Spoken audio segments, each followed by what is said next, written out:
Welcome back, detectives. Let's dive into another horrible case. The case of Madison Sparrow. Madison Elizabeth Sparrow was born on September 12, 2003, in Norfolk, Virginia, to Heather Sparrow Murphy and Richard Prestige. She has two older sisters, Molly and Wendelin. Wendelin, born in 1999 in Durango, Colorado, is from Richard's previous relationship. The family eventually settled in Newark, Delaware. Madison's younger sister, Molly, was born on October 5, 2010, and the two sisters became close. As the oldest, Madison has a natural talent for taking care of children and takes her role seriously. She enjoys spending time with her cousins, often performing comedic acts and making people laugh. Her bubbly spirit and cheerful demeanor make her a joy to be around. However, her father says she also has a more introverted side, often becoming pensive and lost in thought. From a young age, Madison demonstrated wisdom beyond her years, carefully observing situations before reacting. Friends and family appreciated Madison's loyalty and caring nature, often seeking comfort in her warm embrace. Madison had a passion for learning and exploring new experiences. This curiosity led her to join the Girl Scouts, a global organization empowering girls to develop life skills. When Madison joined the Girl Scouts at age 9, she took on the role of troop leader. Over nearly 10 years with the Girl Scouts, Madison earned numerous badges for her outstanding achievements and built lasting friendships. As she grew older, Madison's connection to the principles of Girl Scouting deepened. She volunteered to help her sister Molly's troop and remains dedicated to helping others and upholding the values of the organization. Madison frequently parties with her friends, engaging in activities like movie nights, makeup, manicures, and pedicures. Although she stays up late, she often sleeps in until 2 p.m. the next day. Before finishing elementary school, Madison befriended Anuka Stalinsky, a classmate born on July 9, 2003, in Newark. Madison and Anuka quickly became close friends. As they moved on to middle school, they expanded their circle and met Noah Sharp, a Newark native born on August 23, 2001. Noah, Madison, and Anuka often spent time together, enjoying activities like eating ice cream or going for walks around town. Noah and Madison gradually developed feelings for each other, leading to a romantic relationship.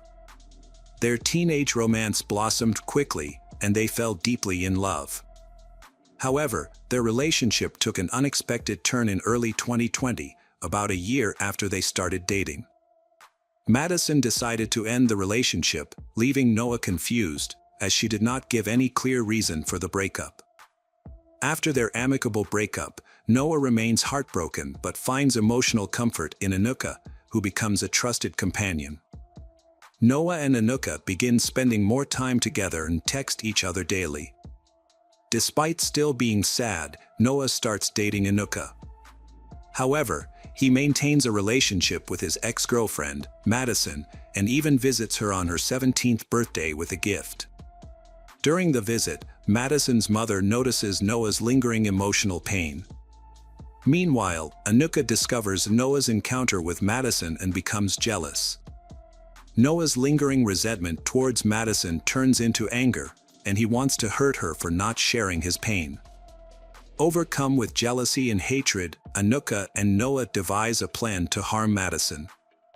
They exchange ideas about methods and discuss ways to destroy evidence through text messages, video calls, and in-person conversations. Their conversations reveal a disturbing intent to cause Madison suffering. Anuka and Noah consider several methods, including stabbing Madison in the heart with a knife. They also consider using a handgun or blunt object to inflict fatal injuries. However, they decide against using a handgun because of the loud noise it would make. Although Noah is unsure, they ultimately decide to use a blunt object. During their discussions, they calculate the number of bricks they would need to weigh down Madison's body if they decided to dump her in a body of water. When they have doubts about this plan, they also consider burying Madison. Since Noah is used to digging and knows where to find a shovel, this seems like a viable option. They eventually come up with a plan that they think can't fail. Madison loves Halloween and ice cream. She eagerly looks forward to celebrating her favorite holiday every year. Anuka knows Madison loves Halloween and ice cream and uses this to her advantage. On Friday, October 2nd, 2020, Anuka calls Madison and invites her to spend the day together, using the excuse of going to buy ice cream to lure Madison into their trap. Madison quickly agrees to meet, as she has not talked to her friend for a long time. She also wants to buy a birthday present for Molly, whose birthday is in 3 days. On the day of the meeting, Madison wears black tights, denim shorts, gray boots, and a blue sweatshirt that says, New Jersey. She adds a unique touch to her outfit with a pair of white ghost earrings that she has just bought for Halloween. At 2:44 p.m., Madison says goodbye to her family and leaves. They have no idea that this will be the last time they see their daughter alive. Later that day, the Madisons begin receiving abusive text messages from Madison's phone number, along with messages saying that Madison is leaving the country. Believing it to be a prank, her father, Heather, responds with well wishes and jokes that Madison has forgotten her passport, which is in a safe. However, when Heather calls Madison, there is no answer. Heather begins to worry when she does not receive a response. Since she and Anuka have plans to meet later, Heather decides to call Anuka. As soon as Anuka picks up the phone, she bursts into tears. Anuka explains to Heather that Madison had an abusive conversation with her, then Madison got out of the car near a store. Heather suggested that Anuka call Noah, but he did not answer. Frustrated, Heather asked Anuka to try contacting him again. Eventually, the three of them talked, but they did not get any information. So Heather decided to return home. On the way home, Heather received several messages from Madison's friends. These friends also received strange messages and wanted to know what was going on. When she got home, Heather searched for any clues but found no sign that Madison had left voluntarily. Madison's birthday money, clothes, and credit cards were still in her room. Furthermore, the messages were meaningless, as Madison had no reason to run away, especially without clothes and money. When Madison had not returned home by 8:30 p.m., Heather called 911 to report that her daughter was missing. Despite her repeated attempts to contact people, all her efforts were unsuccessful. Heather notified her parents, who were in another city, of the emergency, and they came to her aid. Heather also notified Madison's father, who lives in Colorado, of Madison's disappearance. He quickly shared the information on social media to call for help in finding his daughter. On Saturday, October 3, 2020, authorities issued a yellow alert after Madison, a 17-year-old, went missing. In Delaware, this type of alert is activated when a person under the age of 18 goes missing and triggers the necessary search measures to find Madison. After receiving the report, police search teams, along with Madison's family and friends, began searching for Madison on farms near the University of Delaware, where she was last seen. They also worked with the media to inform the public about the incident and asked people to come forward with information. At the same time, the authorities also began questioning Madison's friends to gather information. Many sources indicated that Madison's ex-boyfriend, Noah, might be involved in the case. Some information showed that he was with Madison in the woods in Newark before she went missing. After investigating, the police arrested Noah and questioned him for 9 hours on October 4th and 5th. During the interrogation, Noah gave different statements but insisted that he did not know what happened to Madison. Finally, the silence was broken, and everyone was shocked, and the young man confessed to his horrific act. He claimed that he had killed the girl and that Anuka was an accomplice. When reporting to the police, Noah said that Anuka was jealous of Madison's relationship with him. He shared that he was deeply hurt after breaking up with Madison and that it made him lose control. According to Noah, Anuka took Madison to the woods behind the elementary school. Noah hid behind a bush and attacked Madison with an aluminum baseball bat. Madison was not expecting this and was happy to spend time with her friend. Noah said he hit Madison twice in the head, and the second hit caused him to lose control and use a lot of force. He then continued to strike her body several more times. After the attack, Noah and Anuka moved Madison's body in Anuka's car to a location under a bridge near the intersection of I-95 and the Delaware state line, about 15 minutes from the crime scene and near a warehouse. Upon arriving at the scene, Noah and Anuka attempted to push the body into the river but were unsuccessful. Instead, they chose to hide the body in a shallow grave. With detailed information from Noah, investigators thoroughly searched the designated area. There, they found the aluminum baseball bat, the weapon used, with traces of blood. Investigators also found the clothes Madison was wearing when she left the house, along with several burned items. Noah then led police to a large wooded area near the intersection of I-95 and Delaware State Road, where Noah and Anuka hid Madison's body. On Monday, October 5, 2020, the police announced the discovery of Madison's body. The revelation shocked Madison's family, friends, and the entire community. Days later, on Friday, October 9, hundreds gathered at the high school football field to remember and honor Madison. An autopsy revealed that Madison died from blunt force trauma to the head. Additionally, experts found DNA from Noah and Anuka in the physical evidence collected at the crime scene and where the body was discovered. Noah faces charges of first-degree murder, possession of a deadly weapon during the commission of a crime, and first-degree conspiracy. He has been committed to a correctional facility with bail set at $1 million. On Monday, November 16, 2020, more than a month after Madison's murder and following the processing of necessary evidence, 17-year-old Anuka was also arrested. She was taken into custody after a Newcastle County grand jury indicted her on charges of first-degree murder, possession of a deadly weapon during the commission of a felony, and first-degree conspiracy. Meanwhile, Madison's family remains in a state of grief. Heather has repeatedly stated that a plausible reason for her daughter's death will never be found. Heather believes that dangerous killers should be locked up for life after double murder.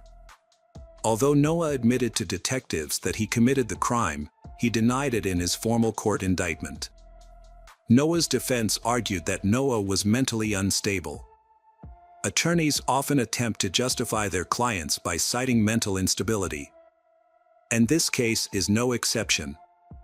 During one of the preliminary hearings, Noah's attorney stated that Noah was being treated for schizophrenia and was under the care of a psychiatrist at the time of the murder. The attorney also asserted that Noah had suffered an injury in Chester County, Pennsylvania, approximately 3 weeks prior to the murder, which caused him memory loss and other issues. However, in May 2021, Anuka pleaded guilty to first-degree murder and first-degree conspiracy.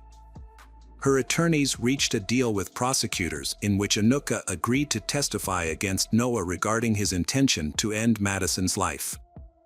According to court documents, several individuals, including those close to Madison, informed the police about Noah's second personality, known as alter ego. However, prosecutors argued that Noah himself disseminated this information as part of a plan to justify his actions by proving he was mentally ill. He spread the rumors in advance, intending to use this information in court later. After 2 long years of waiting for justice, on October 20, 2022, the trial of the defendant began in Newcastle County. During the proceedings, approximately 30 witnesses were called, most by Deputy Attorney General Matt Foley. The Newcastle County courtroom played hours of video footage of Noah's interrogation by state police detectives. Viewers heard Noah's constantly changing accounts until he finally confessed. The defense attempted to challenge this evidence, insisting that the police had questioned their client for too long and had influenced Noah's testimony. Attorney Monica Jerome noted that the detectives manipulated the interrogation by telling Noah what to say and pressuring him. However, it was clear to everyone that these were just desperate attempts to justify the murder in any way possible. The prosecution presented text messages between Noah and Anuka that showed they were planning the crime. Faced with this evidence, the defense tried to convince the court that someone else had used Noah's device and that he was not the one communicating with Anuka. Noah's mother and brother were called to testify, but their testimonies were inconsistent. Noah's mother, Nakia, claimed that her son was not wet when he came home on the evening of October 2nd. In contrast, his brother David said that Noah was soaked and looked like he had been in a swamp. Nakia later said that when Noah came home, Anuka came in calmly, but David described Anuka as angrily slamming the door. Prosecutor Matt Foley asked Nakia if she had discussed the evidence against Noah with him, and she said no.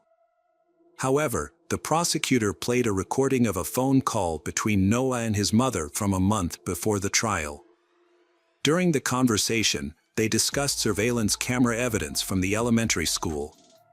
Noah told his mother that his face was not shown in the video, although he and Anuka had been near the school about an hour before Madison was killed. She reacted with relief when the video was released, showing an African-American man of Noah's height and build, holding a baseball bat and walking into the woods with a girl. The defense also questioned the defendant's relatives about the head injury he allegedly suffered on September 13, 2020, and an unconfirmed fall from a bicycle accident hours before he was questioned by police on October 4th. Noah's attorney argued that these injuries could have caused dissociative amnesia in order to justify the statements he made to police. In response, the prosecutor questioned whether the injuries were part of a plot to kill Madison, something the defense contested with some uncertainty. Anuka affirmed all of the prosecution's arguments during the 3-hour trial. During her testimony, she calmly explained that Noah had convinced her that Madison had talked behind her back, although Madison's friends and family were adamant that Madison had never done so. After 8 days of trial and more than 250 pieces of evidence presented by the prosecutor, the jury took just 3 hours to reach a verdict.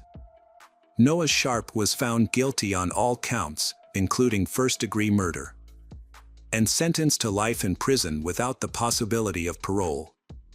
When the jury's verdict was announced, Noah and his mother showed no emotion. Noah simply turned to smile at his mother.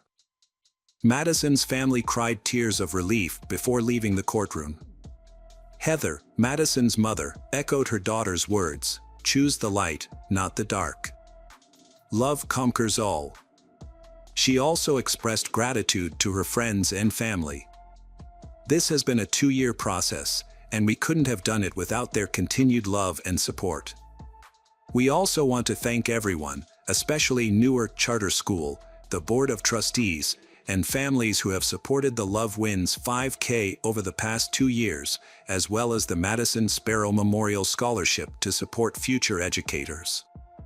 Regarding Anuka, when Noah was found guilty, prosecutors said that under Delaware law, she faced life in prison with the possibility of parole after 30 years because she was a minor at the time of the crime.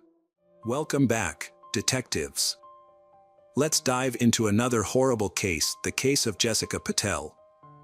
Jessica Patel was born on September 16, 1983, in Leeds, West Yorkshire, England, where she grew up in a traditional Hindu community. As the eldest child, she developed a diligent and obedient nature from a young age. Jessica excelled academically, helped with household chores, and maintained a bright and cheerful personality. Jessica had a large social circle, but she was particularly close to a boy 3 years her senior, who was more reserved and shy. They often spent time together, and as Jessica matured, she blossomed into a beautiful young woman. Like many of her peers, she longed to find true love and build a happy family, much like the characters in her favorite movies. However, her romantic aspirations did not detract from her intelligence and determination. To achieve her goals, Jessica pursued higher education. In 2002, she enrolled at De Montfort University in Leicester, and 4 years later, she began studying pharmacy at the University of Manchester. There, she reconnected with Mitesh, an acquaintance who coincidentally attended the same faculty. They initially had no romantic feelings for each other, but over time, it turned into true love. This relationship has helped Mitesh grow and become more confident in himself. He is also accumulating knowledge and becoming more mature. Mitesh was extremely kind and caring towards Jessica, showering her with compliments and gifts. However, their happiness was short-lived. Jessica's mother passed away due to an incurable illness, leaving her devastated. Mitesh stood by Jessica's side, providing emotional support and comfort during this difficult time. As a result, their bond grew stronger. Jessica confided in her sister that she had finally found a trustworthy partner. Mitesh seemed perfect in every way, and she envisioned a happy marriage. In 2008, Mitesh asked Jessica's father for permission to marry her, following traditional Hindu customs. Although her father had reservations about Mitesh and felt that they were too young to get married, Jessica convinced him otherwise. They eventually got married in July 2009. The wedding was held in the beautiful garden of the bride's home. Initially, the newlyweds, Mitesh and Jessica, seemed like a perfect couple. However, things took a turn for the worse soon after. Mitesh's behavior changed dramatically. He became distant and cold, leaving Jessica feeling lonely. Their intimate life also suffered, and they didn't have any physical relationship for about 10 months after their wedding. This was very distressing for Jessica, who couldn't understand why Mitesh's feelings towards her had changed so drastically. Jessica tried to find fault in herself, wondering if she was the reason for Mitesh's change in. Meanwhile, she had just graduated from university in 2010 and was looking forward to starting her career as a pharmacist. She has a good education and a promising career. However, Mitesh's attitude continued to deteriorate. He became increasingly controlling and suspicious, constantly monitoring Jessica's every move.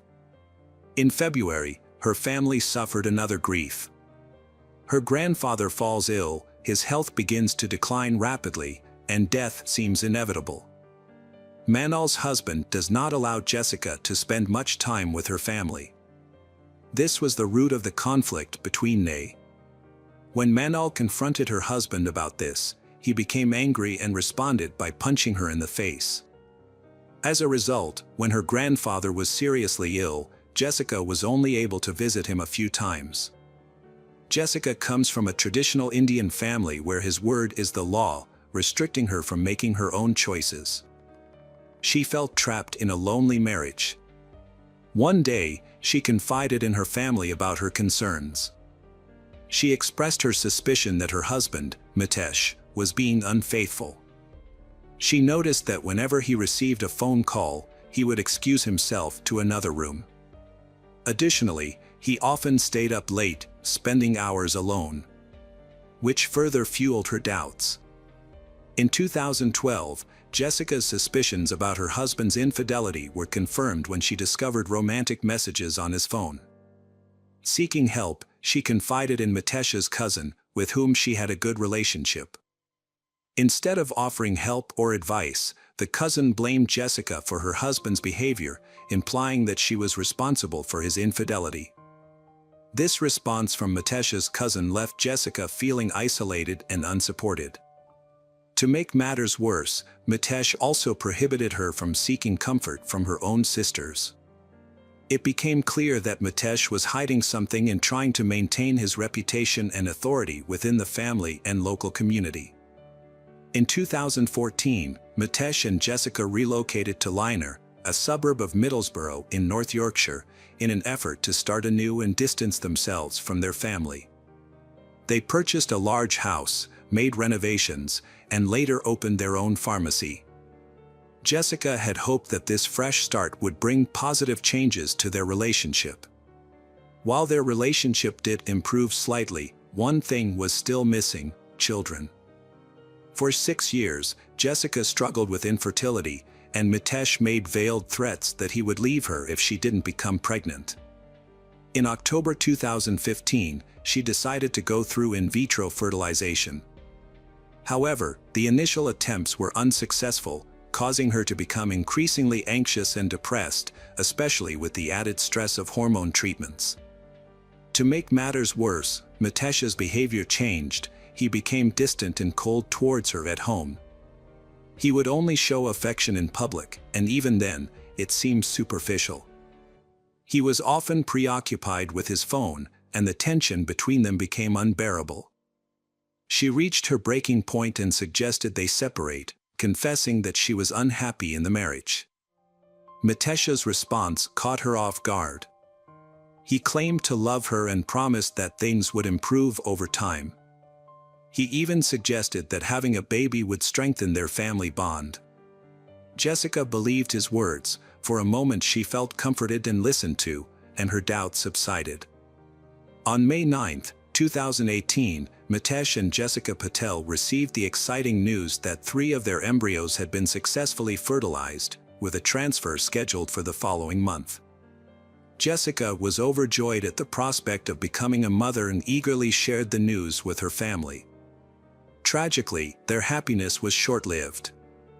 A few days later, on the evening of May 14, 2018, Mitesh Patel made a frantic call to the emergency services, reporting that he had found his wife's body at their home. He claimed that he had left the house earlier to buy food and pick up his laptop from work. When he returned home, he found that the house had been burglarized and Jessica was lying unconscious on the living room floor. Mitesh told police that Jessica's skin was cold to the touch and there were bruises on her neck. He was clearly distressed, crying as he spoke. The police assured him that rescuers were on the way. When the officers arrived, they found Jessica's body on the living room floor, her wrists and ankles bound with duct tape. A grocery bag was nearby. Despite the medical team's efforts, Jessica died on the scene. The investigators sought to determine the motive behind the heinous crime. Upon examination, they found that the house had been thoroughly ransacked, with drawers and closets turned upside down. It was evident that the perpetrators had been searching for valuables, as they had even torn apart their bed mattress. The missing jewelry and cash further supported the notion that the primary motive was robbery. Jessica's husband, Mitesh, also believed that their house had been targeted by robbers. According to Mitesh's statement, on the day of the incident, he followed his usual routine, working a morning shift, going to the gym, and returning home afterward. His wife came home around 7 p.m. Later, Mitesh decided to order pizza and left the house at 7:44 p.m. Surveillance footage from a nearby pizzeria corroborated his alibi.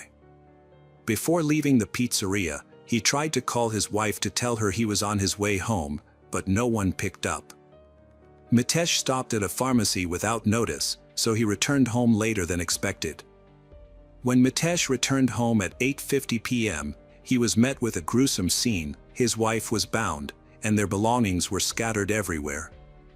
Neighbors was left reeling after the tragic event. This neighborhood is known as a wealthy and peaceful place, and has never had a crime before.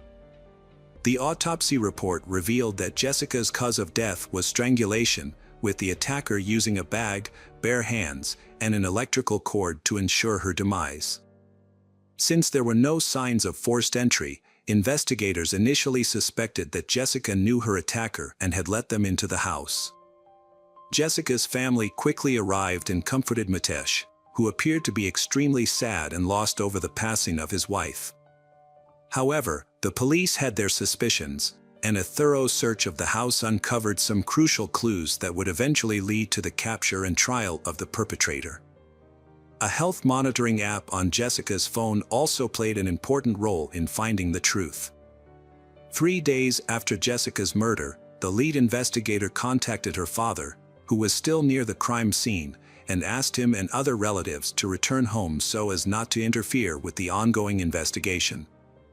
The investigator promised to provide more information later. Meanwhile, detectives were preparing to arrest the prime suspect in the case, Mitesh Patel. Several key pieces of evidence had led them to this conclusion.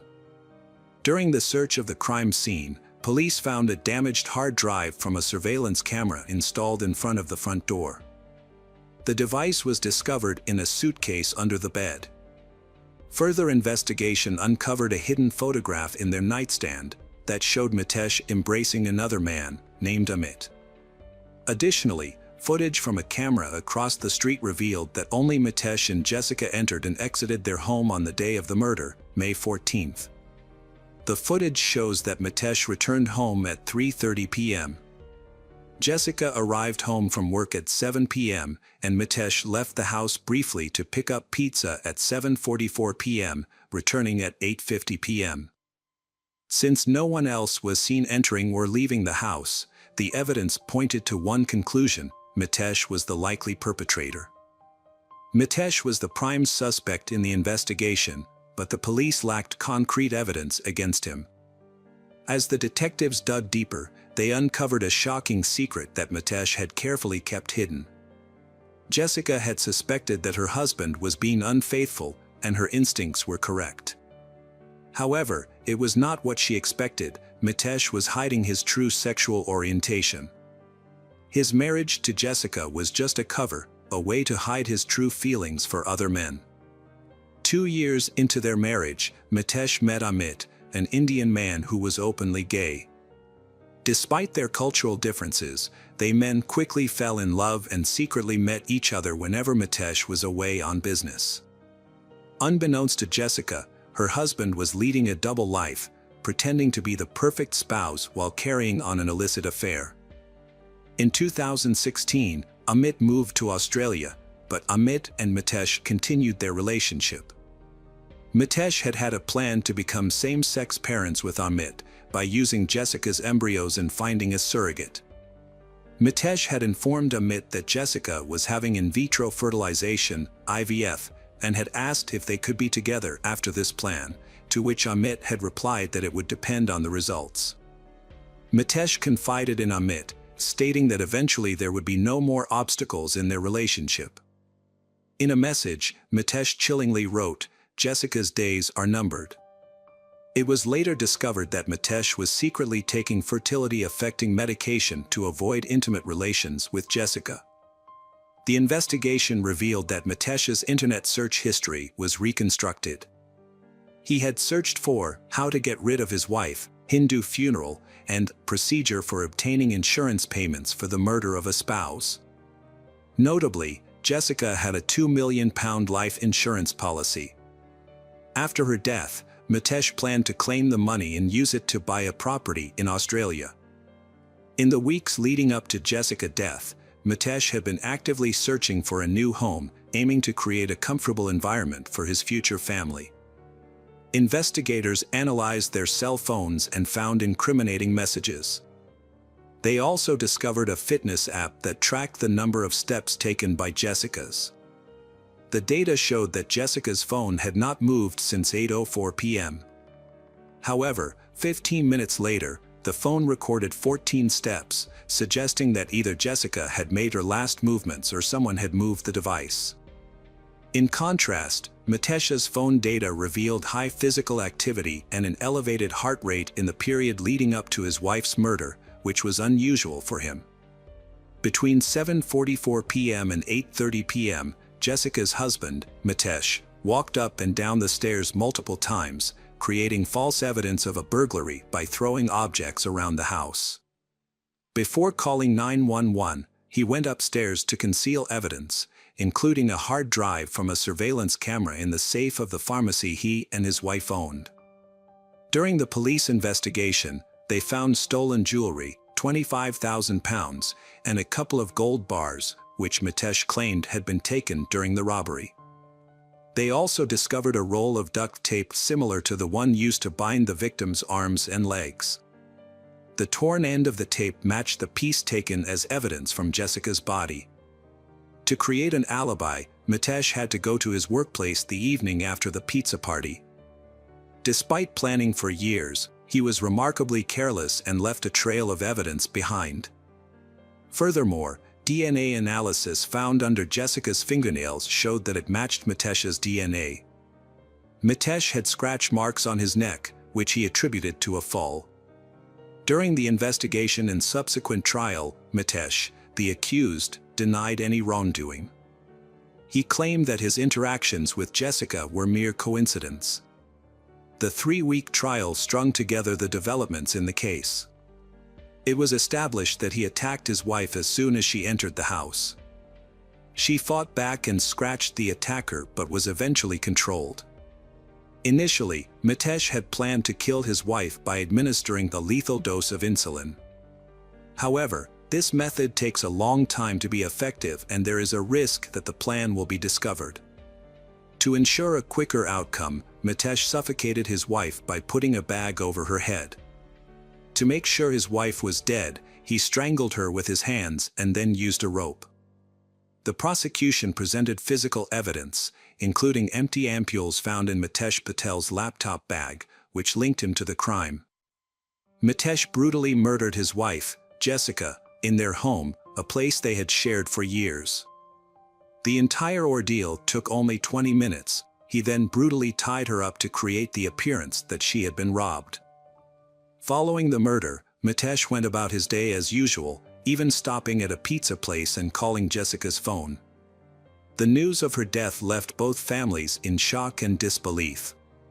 Tragically, Jessica had been seeking help in the months leading up to her murder, but her cries for aid were ignored. Only her sister seemed worried, but they couldn't do much to help either. The jury deliberated for 2 hours before delivering a guilty verdict. On December 5, 2018, the court sentenced Mitesh Patel to life in prison, with the possibility of parole after 30 years. Mitesh showed no remorse for his actions, and it seemed that the only person he felt sorry for was himself.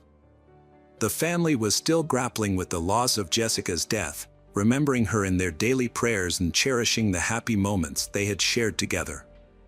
It is unlikely that they will ever forgive Mitesh for his heinous crime. According to Hindu beliefs, her soul must be reborn. Since she suffered a lot in life and was unhappy but remained a good person, in the next incarnation, she will be rewarded. At least that was a comfort to her loved ones. Hello friends, welcome to our channel. Today we're going to take a look at another horrible case with you. The case of Rachel Anderson. Rachel Anderson was born on January 28, 1994, in Warren, Ohio, to parents William, Bill, Rachel and Patricia, Trish, Rachel. She grew up with a younger brother, John, with whom she shared a close family bond. Rachel graduated from Warren Harding High School in 2012, where she excelled academically as a member of the National Honor Society. She was also an active athlete, participating in soccer and volleyball. Despite the unconventional nature of her career aspirations, Rachel had always dreamed of becoming a funeral director since childhood. This passion led her to pursue a degree in mortuary science at Youngstown State University. Her hard work and dedication earned her recognition as one of the top students in her field and secured a scholarship. Following her undergraduate studies, Rachel enrolled in the Cincinnati College of Mortuary Science, graduating in 2016 with a Bachelor of Science in Mortuary Science. She became a member of the Ohio Funeral Directors Association and moved to Columbus, where she completed an internship at Shaw Davis Funeral Home. Rachel approached her work with great respect and saw it as her duty to support and care for families during difficult times. Rachel's internship was nearing its end, and she had high hopes of becoming a permanent employee at the Bureau. On January 26, Rachel Anderson celebrated her 24th birthday. The next day, her brother John visited her from Warren. Before he left to return home on January 28, Rachel gave him the key to her apartment. However, John accidentally took the key with him when he left.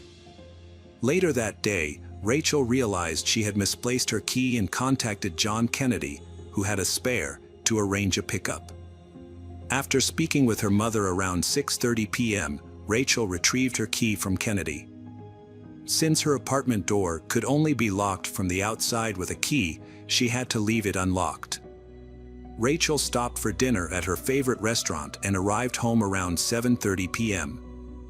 As she entered her apartment, she was confronted by a man who was waiting for her. He abducted her, taking her to the top floor of the building, where he restrained her using various objects.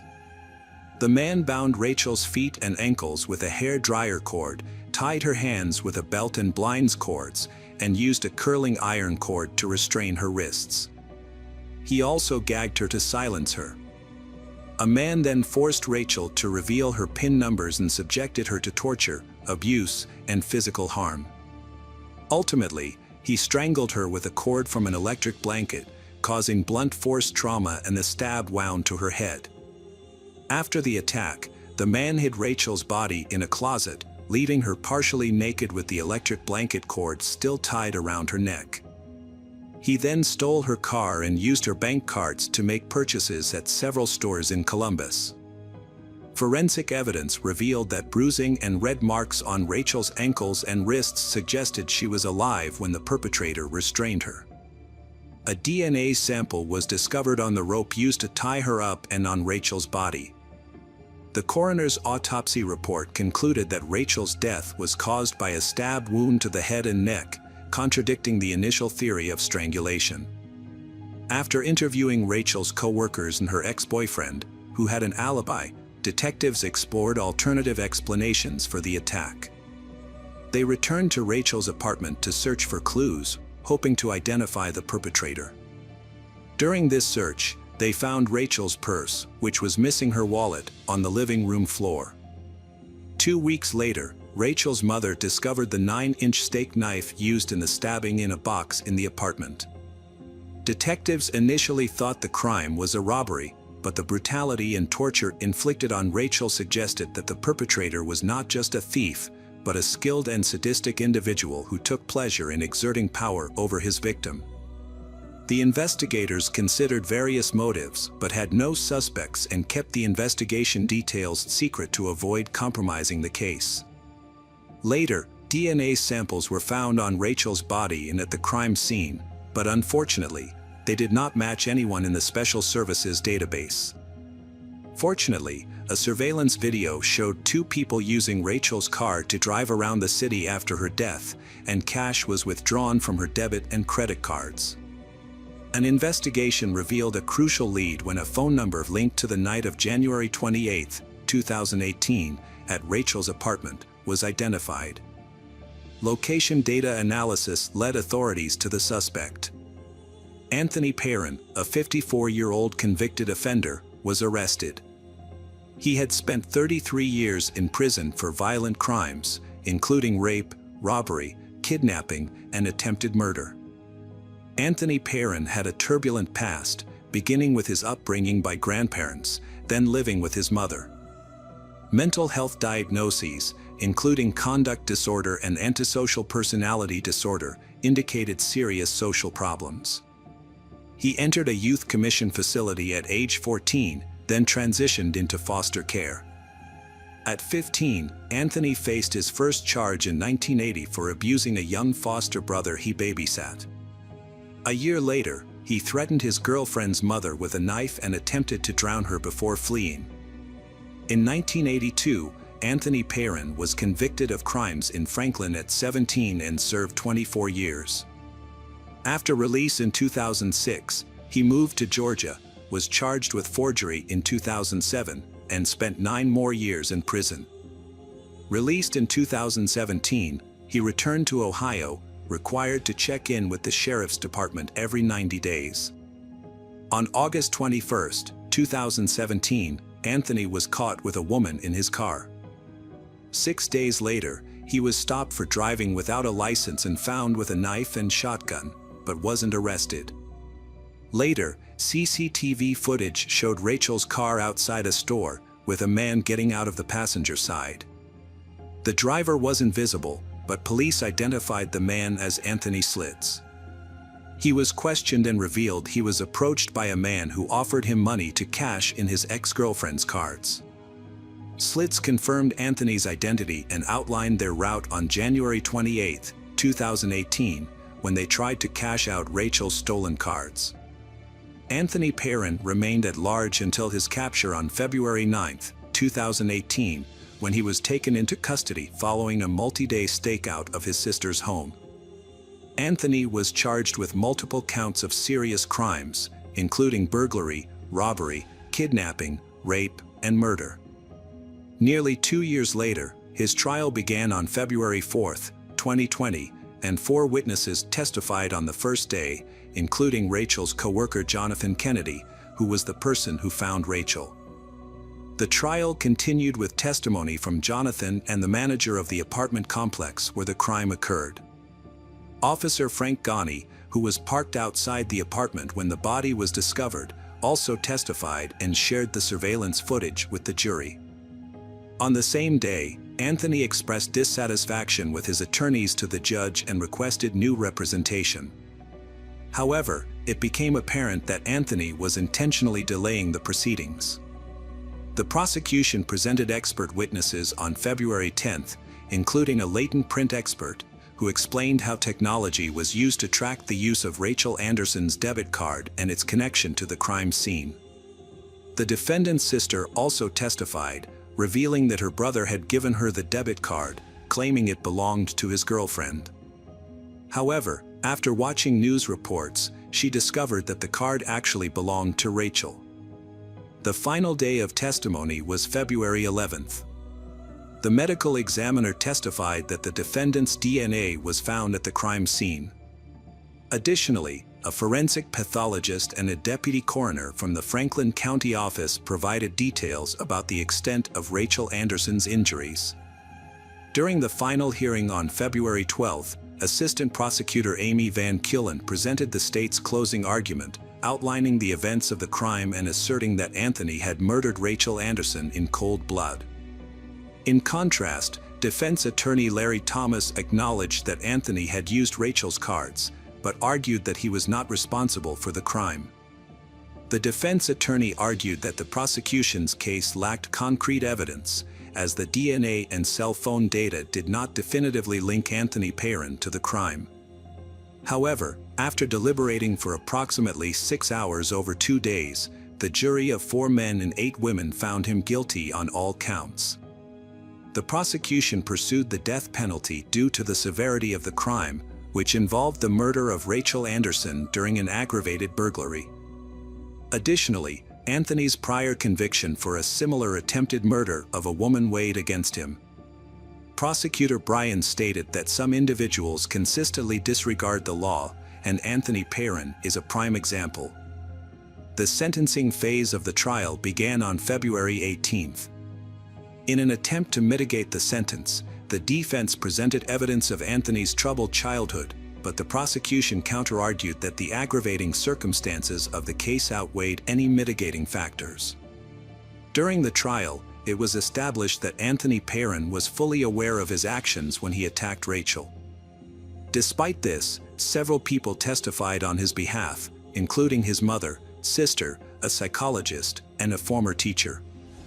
Anthony also addressed the jury, sharing a 13-minute unscripted statement about his troubled past, including an abusive childhood and difficulties after being released from prison. In his statement, Anthony described feeling helpless and claimed that the system had failed him.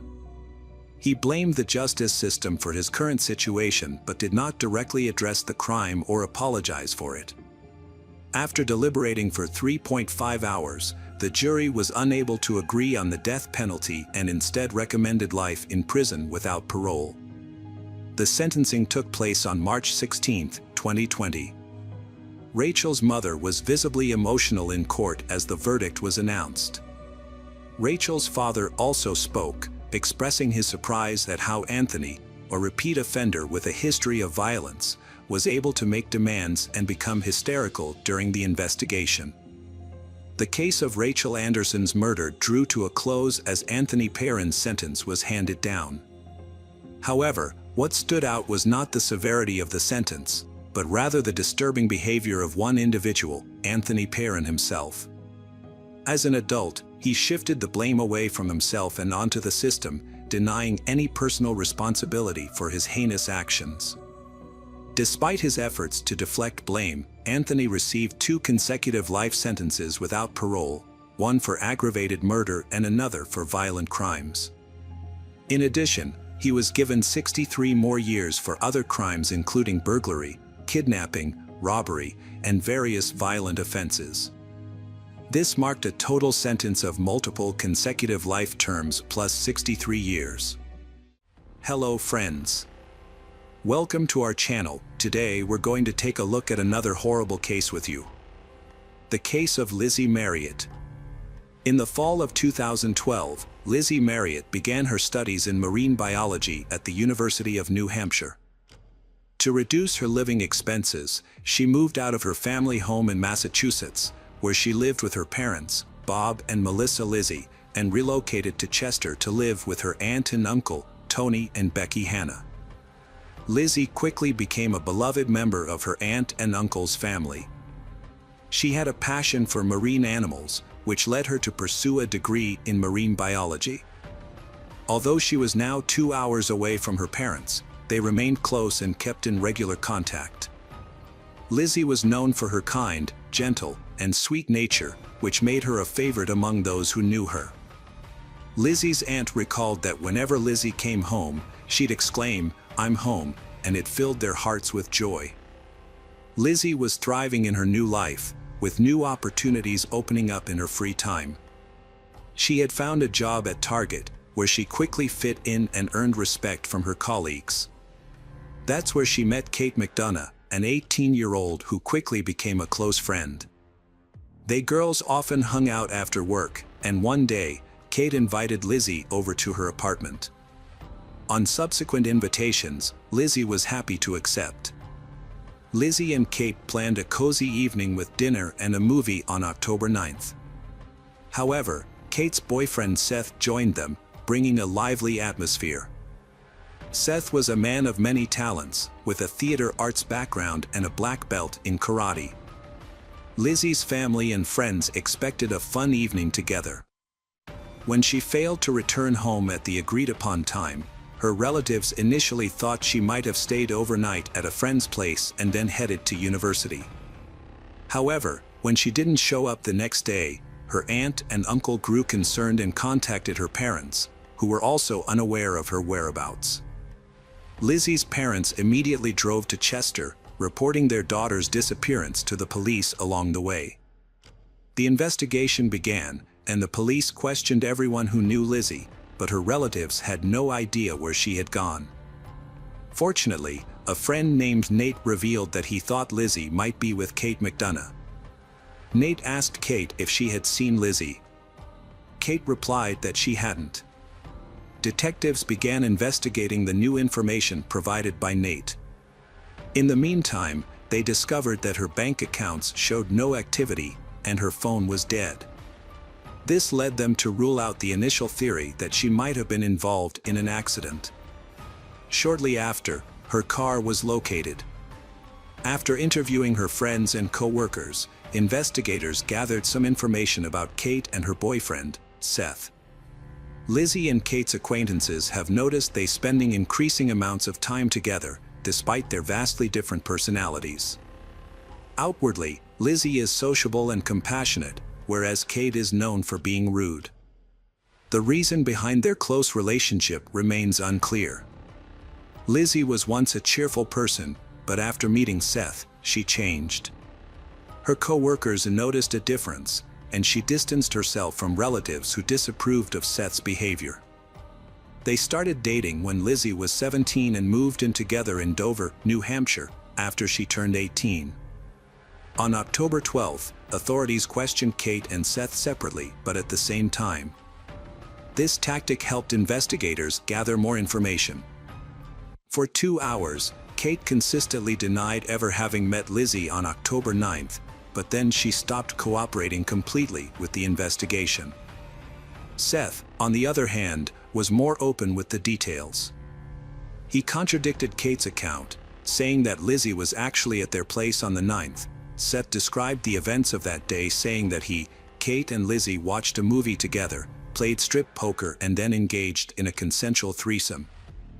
However, the situation becomes tragic when things don't go as planned. Lizzie accidentally dies while tied with rope. Too shocked and afraid of being misunderstood, Seth and Kate decided to dump Lizzie's body into the Piscataqua River on Pierce Island. After being questioned for 11 hours, Seth accompanied police to the location and reenacted how he and Kate threw the body off the cliff. Lizzie's parents doubted Seth's account of her death, insisting she was in a loving relationship with Brittany and wouldn't cheat or take her own life. They urged police to find her body for a proper burial. The search continued with volunteers and a detective, but strong river currents made it possible her body was swept to the Atlantic. The investigation into Lizzie's death continued with a search of Seth's apartment. Detectives found the apartment cluttered and disorganized, with evidence of Seth's interest in occultism and black magic. A search of the surrounding area turned up a bag in a trash container containing black leather gloves, a sweatshirt, and men's underwear with DNA from both Seth and Lizzie, confirming their intimate relationship. The sweatshirt was identified as Lizzie's by her family. Later, Kate McDonough confirmed some of his account. According to Kate, she, Seth, and Lizzie spent the evening of October 9th watching a movie and playing strip poker, which eventually led to a consensual intimate encounter involving rope bondage, which Lizzie had agreed to. Lizzie Marriott was having a good time until she suddenly had a seizure, suffocated, and lost consciousness. She stopped breathing when Seth and Kate lifted her up. Kate thought it was an accident, but an unexpected witness's testimony took the investigation in a new direction. A young woman visited the police station, claiming to have crucial information about the Lizzie Marriott case and requesting to speak with the lead detectives. During the conversation, she introduced herself as Catherine Fish, Seth Mella's ex-girlfriend. Her statements implied that Seth was capable of murder. She revealed that Seth had once confided in her about a fantasy in which he took someone's life. To understand Catherine's testimony, it's essential to examine her past relationship with Seth. They met 10 years ago, and initially, Seth seemed attentive and caring. However, during their first intimate encounter, Catherine discovered Seth's interest in BDSM. Seth initially seemed great, but he revealed a cruel and controlling side over time. He didn't tolerate disagreement or boundaries. After sharing dark fantasies, Kinda felt trapped and scared, especially when Seth physically attacked her, grabbing her throat and refusing to let go despite her pleas. This incident shattered her illusions about their relationship. After moving to a new city, Kinda felt isolated and alone, dependent on Seth. As his behavior escalated, he introduced other women, proposing a polyamorous relationship.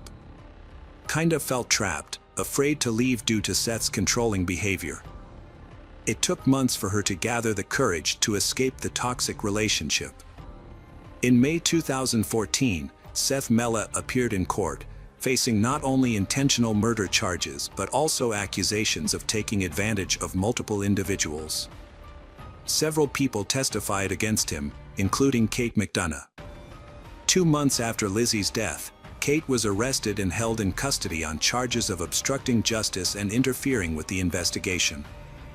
During her time in custody, Kate had ample opportunity to reflect on the events and consider who she was protecting.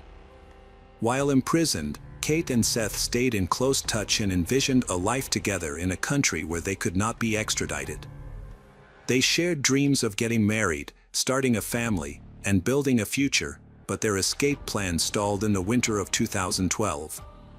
Seth convinced his cellmate, Ryan Bachman, who was about to be released, to help their escape.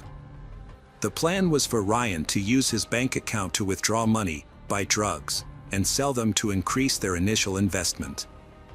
They intended to use the money to purchase guns, 2 cars, explosives, and a boat. Ryan had different intentions and chose to keep the money for himself, causing Seth to give up on their plan to escape. Meanwhile, authorities became aware of their scheme. Seth wrote to Kate and hinted at a reunion in the afterlife, suggesting he believed in its existence. This could imply that Seth was vaguely suggesting Kate should consider ending her life to join him in the afterlife. As time passed, Kate's thoughts became clearer, allowing her to make a more rational decision when the prosecutor's office presented her with a favorable deal in 2014. Under the agreement, Kate was required to reveal the truth about the events that occurred on the evening of October 9th, and in return, her potential 20-year prison sentence was significantly reduced to 3 years. This offer was especially beneficial in light of the circumstances that later came to light during the investigation. As part of their agreement, Kate acknowledged that she was deeply intimidated by Seth and followed his instructions without hesitation. Over time, Seth had slowly stripped Kate of her autonomy and stifled her ability to make decisions for herself. Approximately 6 weeks before the tragic event, Seth had asked Kate to arrange a threesome with someone else while she was away on a 10-day theater tour, but Kate was unable to find someone to participate. Over time, Seth's messages to Kate became increasingly aggressive, transitioning from giving her instructions to making threats. He warned her of severe consequences if she didn't meet his demands, which included bringing a friend to participate in his plan. Kate invited Lizzie to visit her at home, and Lizzie agreed because she trusted Kate and had been to her place before. However, Kate didn't tell Lizzie that Seth would also be there, as she knew Lizzie might be hesitant. Seth had seen Lizzie's photos and was eager to meet her. On October 9th, Seth arrived at Kate's apartment at 9 p.m. At first, Kate and Lizzie chatted together, and Seth joined in later, initially creating a light-hearted atmosphere with his jokes and friendly demeanor. As they watched a movie, Seth suggested playing strip poker, dimming the lights to create an intimate setting. Lizzie began to lose the game, eventually ending up in her underwear. In another round, Seth suggested kissing Kate, but she refused, explaining that she was in a committed relationship and found the idea unpleasant. Seth suggested leaving Lizzie alone, but she refused. He retrieved a rope and gloves from his room, returned, and strangled her with the rope before she could react. After killing Lizzie, Seth committed a further act of violence against her body. His girlfriend, Kate, was present but did not intervene, claiming she was too scared to act. She feared that she would become the next victim if she tried to help. Later, at around 1 a.m., Seth and his girlfriend wrapped Lizzie's body in tarpaulin and placed it in a suitcase. They then transported the suitcase to Lizzie's car and drove to Pierce Island by the river. From the observation deck, they removed Lizzie's body from the suitcase and threw it off the cliff. After the incident, Kate and another person cleaned up inside her car. Then they drove to the campus parking lot, where Kate parked her vehicle. From the parking lot, they walked a 10-mile distance to Kate's home. The experience left Kate severely shaken, and she went into shock. She was also fearful of testifying against Seth in the future, worrying that he might intimidate or silence her due to concerns for her safety. During the trial, Kate's excessive sobbing raised suspicions, with some doubting her emotional display and suggesting she was a skilled actress. Kate's defense claimed that Lizzie's death was an accident during intimacy, but acknowledged that Seth and Kate had disposed of the body. They alleged that Seth isolated and coerced Kate, affecting her mental state. The prosecution focused on deliberate murder, citing the discovery of gloves at the scene, which suggested premeditation. Roberta Gherkin and Paul Hickok, acquaintances of Seth Mella, testified for the prosecution.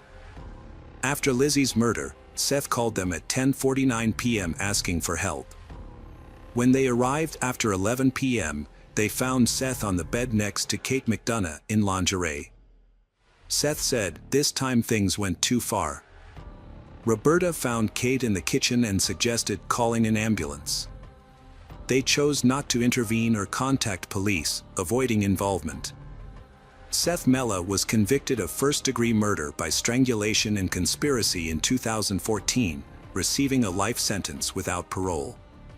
Kate McDonough, who was 20 at the time, got a 3-year sentence as part of a plea deal and was released in 2016. She has since maintained a low profile. Lizzie Marriott's parents, Bob and Melissa, do not feel the sentence is sufficient. They hope her case can serve as a warning to others, especially women. They created a memorial bench in her hometown since her body was never recovered. Hello friends, welcome to our channel. Today we're going to take a look at another horrible case with you. The case of Summer Baldwin. Summer Baldwin, born in 1976 in Washington, was renowned for her kind and vibrant personality. As a bright student with many friends, she aspired to pursue an acting career.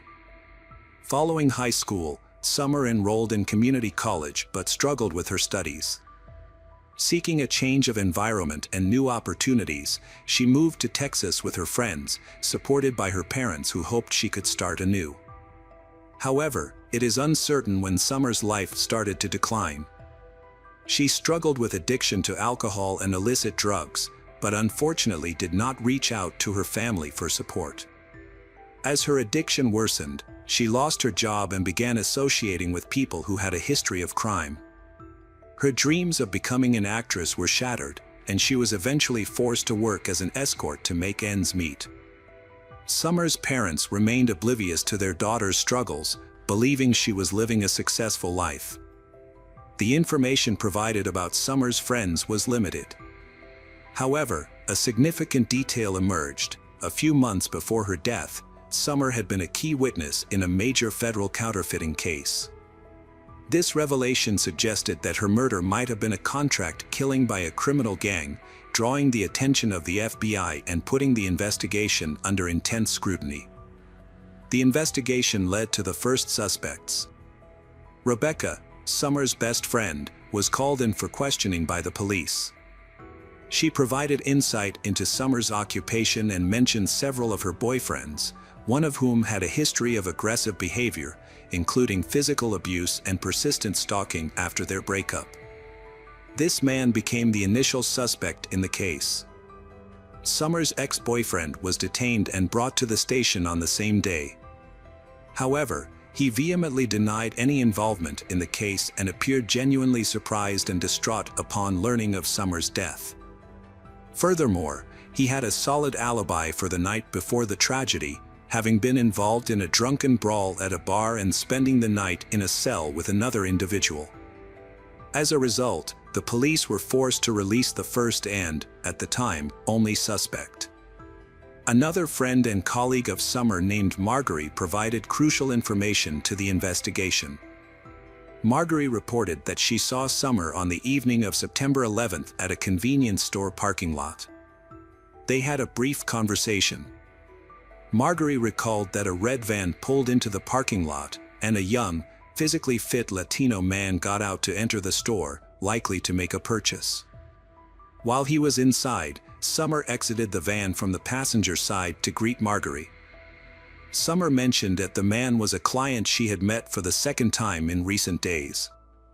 After the man returned to the van, he got behind the wheel, and Summer quickly re-entered the vehicle.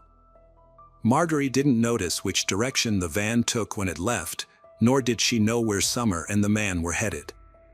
She noted that she had never seen the man before and thought he was not from the area. Her description of him was limited due to the darkness, but she remembered that he had very short hair, similar to a military style. On September 13, 2005, a sanitation worker discovered a suspicious suitcase in a landfill in Lubbock City, Texas, USA. When he opened the suitcase, he was startled to see the body of a woman with red hair. The victim's body had many bruises.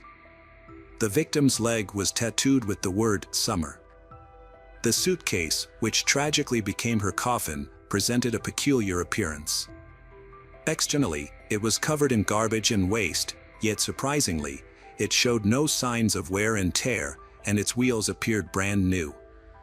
Upon closer inspection, the interior revealed perfectly intact tags and a lining that seemed untouched, giving the impression that the suitcase was brand new. Notably, the plastic attachment for the price tag remained intact, suggesting that the purchaser had not removed it.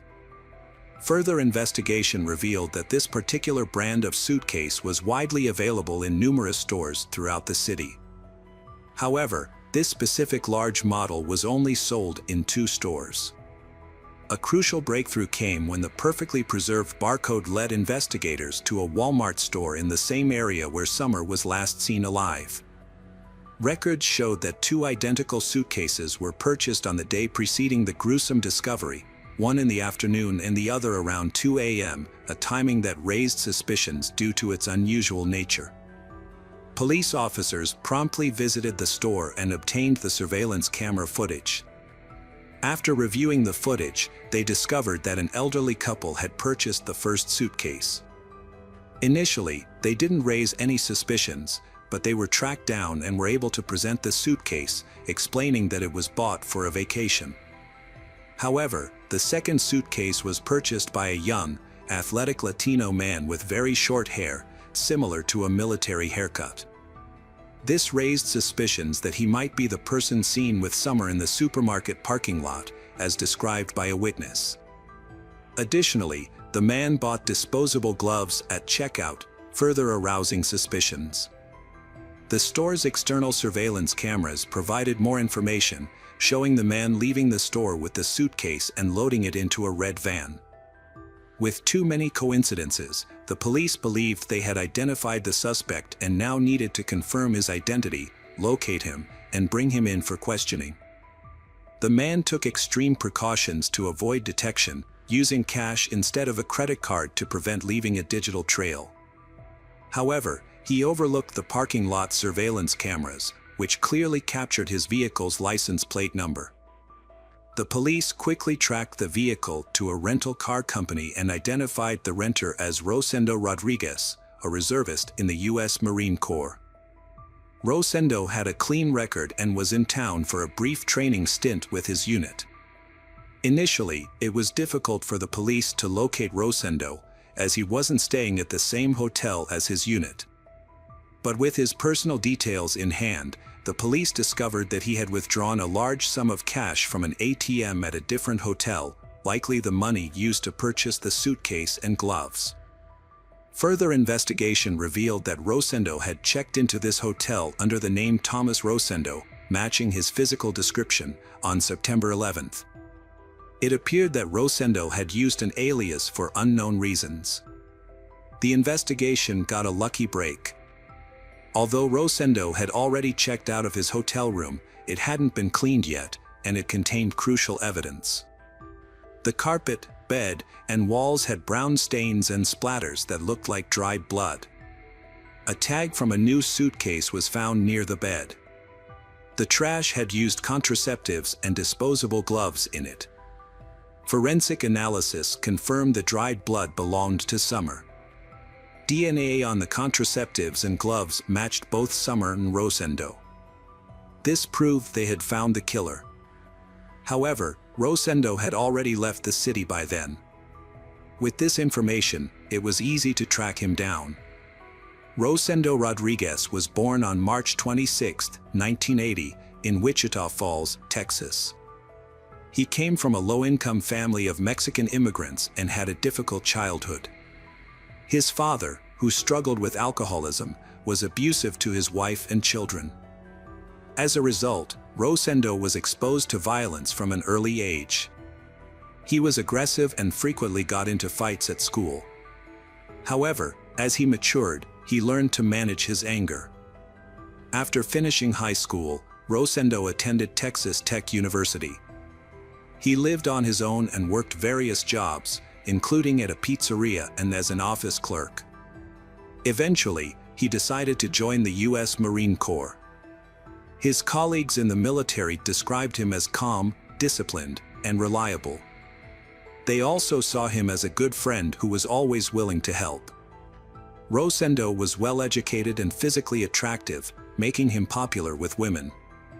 On September 15th, Rosendo was arrested at his home in San Antonio. When the police arrived, he remained calm and seemed unaware of the seriousness of the situation. During the search, the police found a striped shirt and shorts that matched the outfit he wore when buying a suitcase. This was caught on surveillance footage. The police also seized his laptop and mobile phone. Initially, Rosendo refused to speak and denied any involvement in Summer Baldwin's murder for several weeks. However, faced with overwhelming evidence against him, he began to provide statements on the advice of his attorney. In these statements, he shared his own account of events, which notably diverged from the reconstruction put together by forensic experts. Rosendo initially stayed at a different hotel than his fellow servicemen due to a booking mistake. Although he realized the error after checking in, he chose not to relocate since the military leadership deemed it unnecessary. However, he failed to explain why he used a different name to register at the hotel on September 10th. That evening, Rosendo rented a van to get around the city more easily. He claimed to have met Summer Baldwin by coincidence. According to his account, he spotted a blonde woman sitting on a roadside bench, covering her face with her hands and seemingly crying. Concerned, he pulled over to check on her and see if she needed assistance. They started talking, and after she calmed down, they went to his hotel room, where they chatted, had a few drinks, but did not engage in any intimate activities. The next morning, Rosendo drove Summer home.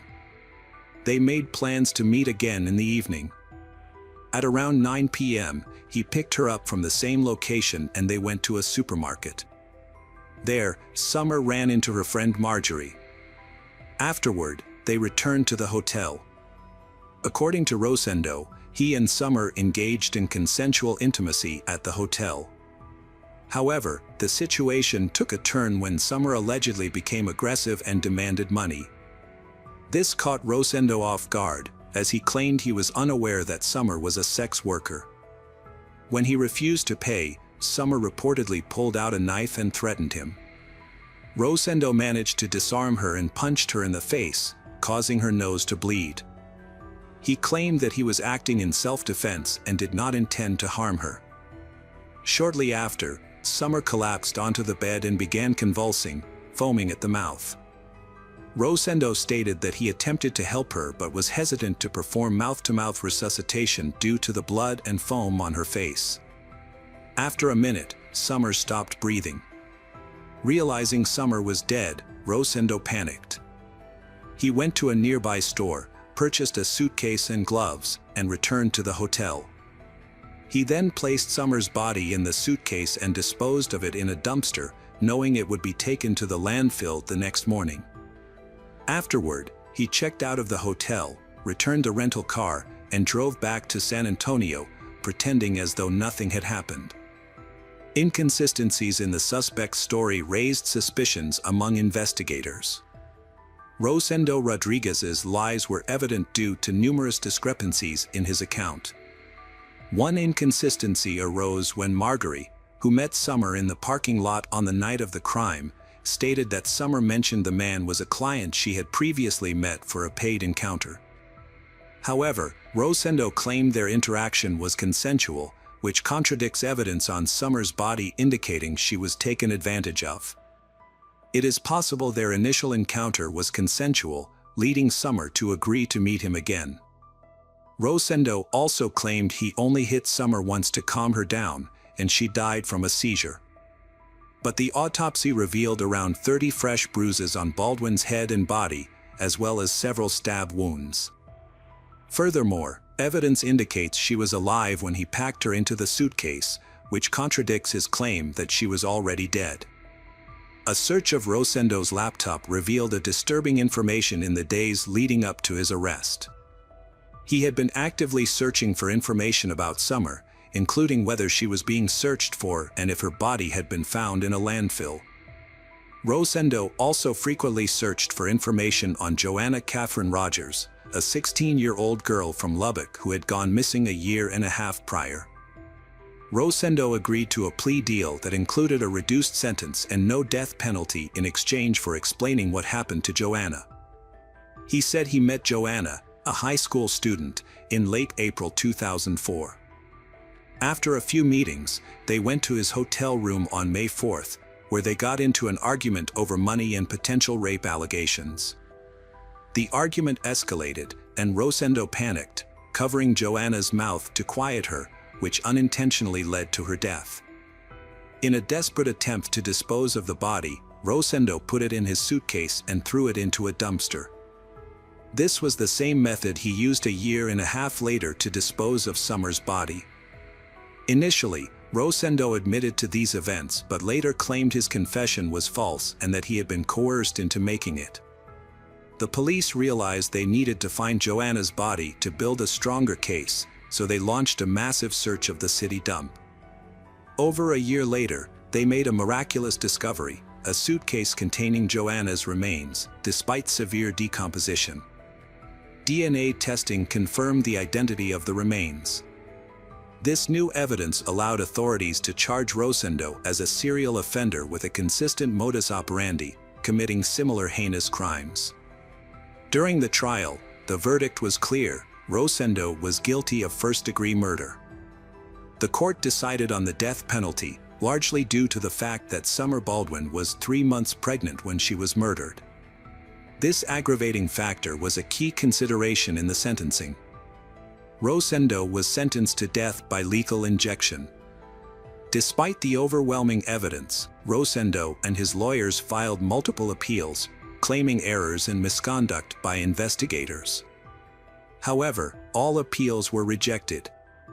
While on death row, Rosendo maintained a blog on criminal justice and policy issues. On March 27, 2018, Rosendo Rodriguez was executed for his crimes at Huntsville Prison in Texas, one day after his 38th birthday. This marked the 4th execution in Texas and the 7th in the United States that year, nearly a decade after his conviction. Hello friends, welcome to our channel. Today we're going to take a look at another horrible case with you. The case of Susan Wright. Susan Lucille Wright was born on April 24, 1976, in Houston, Texas, to parents Velma Sue and Jimmy Lawrence Wright. She was the eldest of 2 children and had a biological sister named Cindy. As a child, Susan was active, sociable, and creatively talented. During her school years, she developed a passion for dancing and aspired to become a choreographer.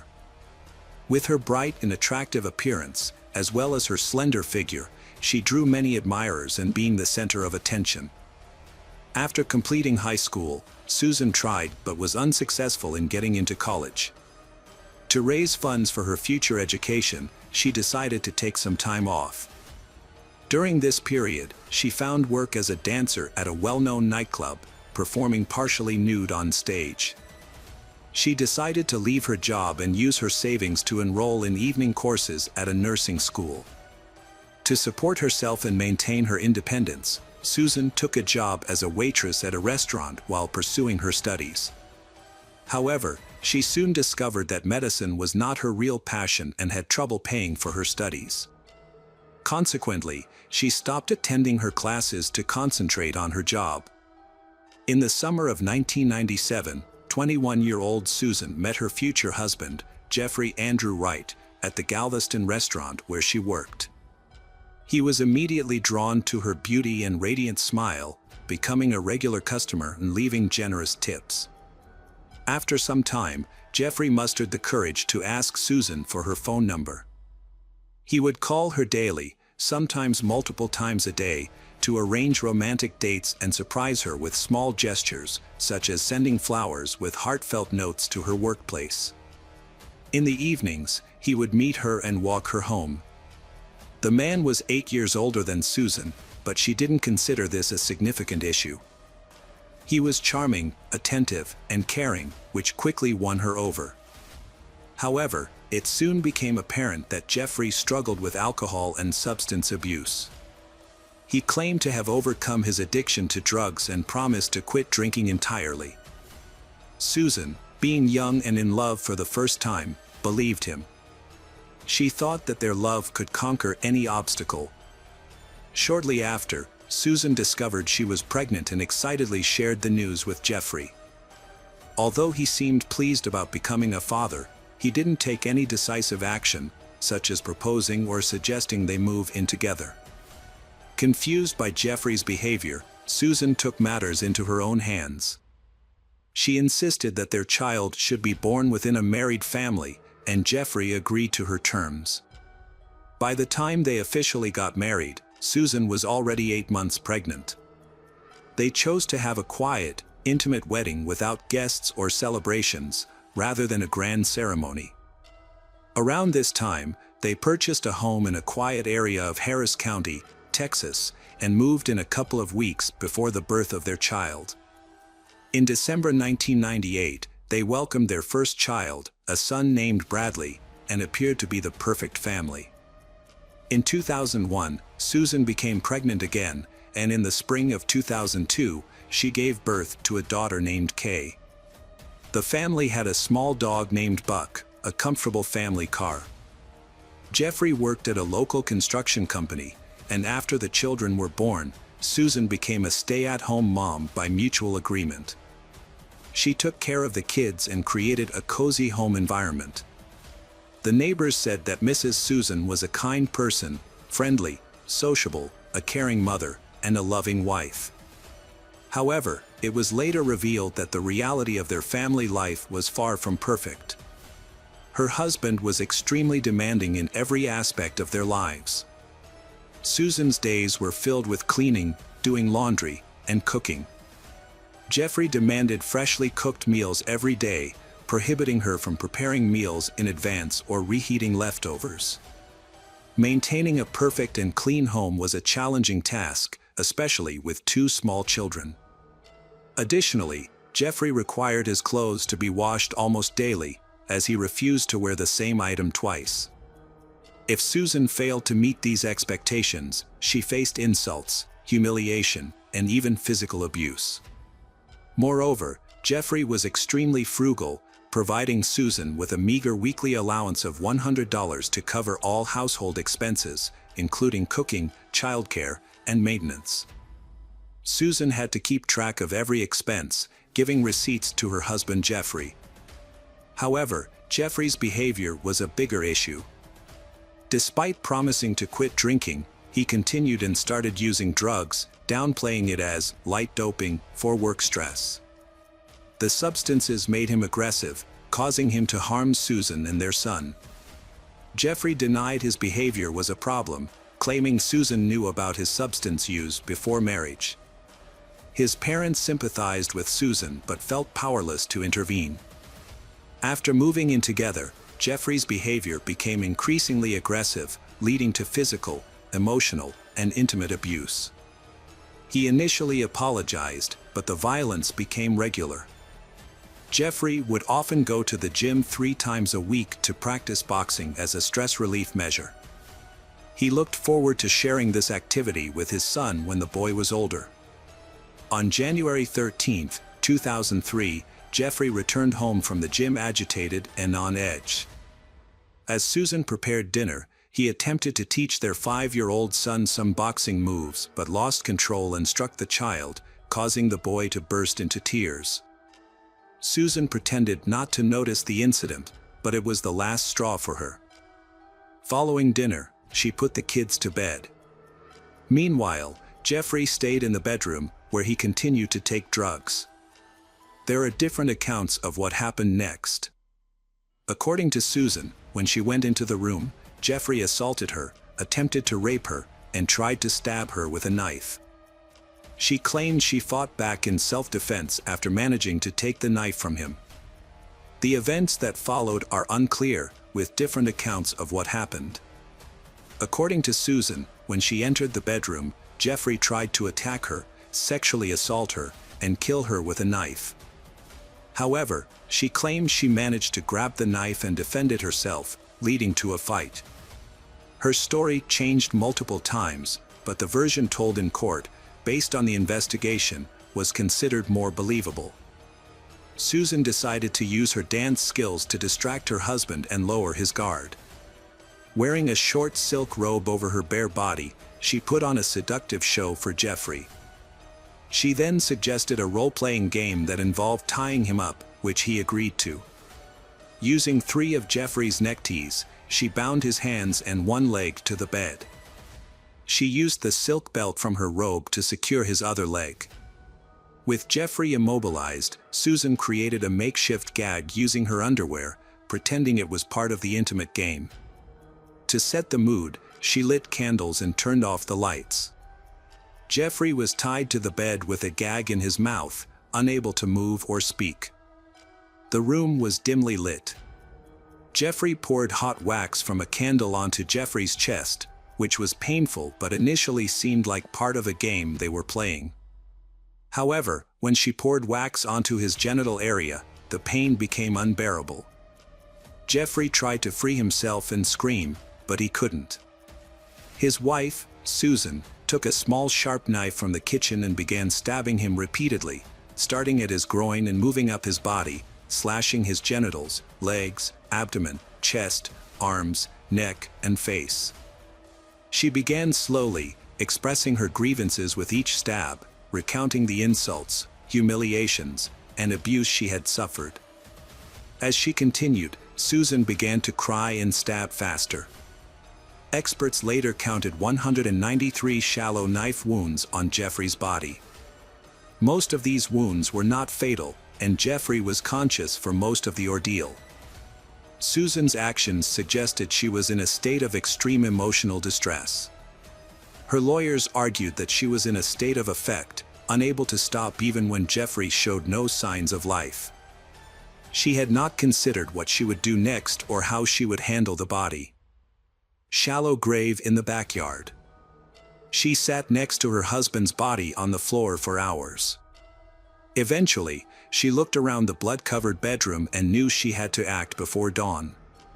She carefully checked outside through the window, ensuring the coast was clear.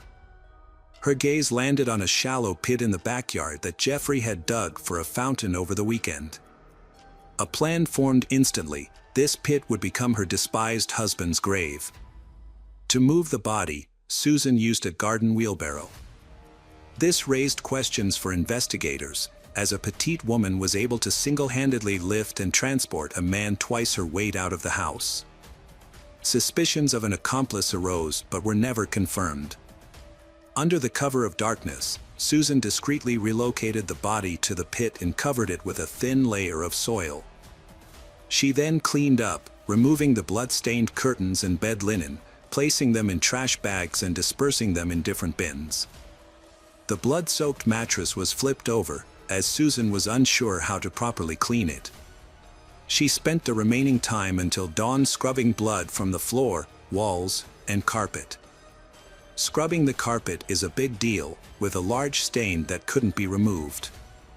In an attempt to eliminate any evidence of the violent confrontation, Susan applied bleach to the affected area, hoping the chemicals would destroy any remaining traces.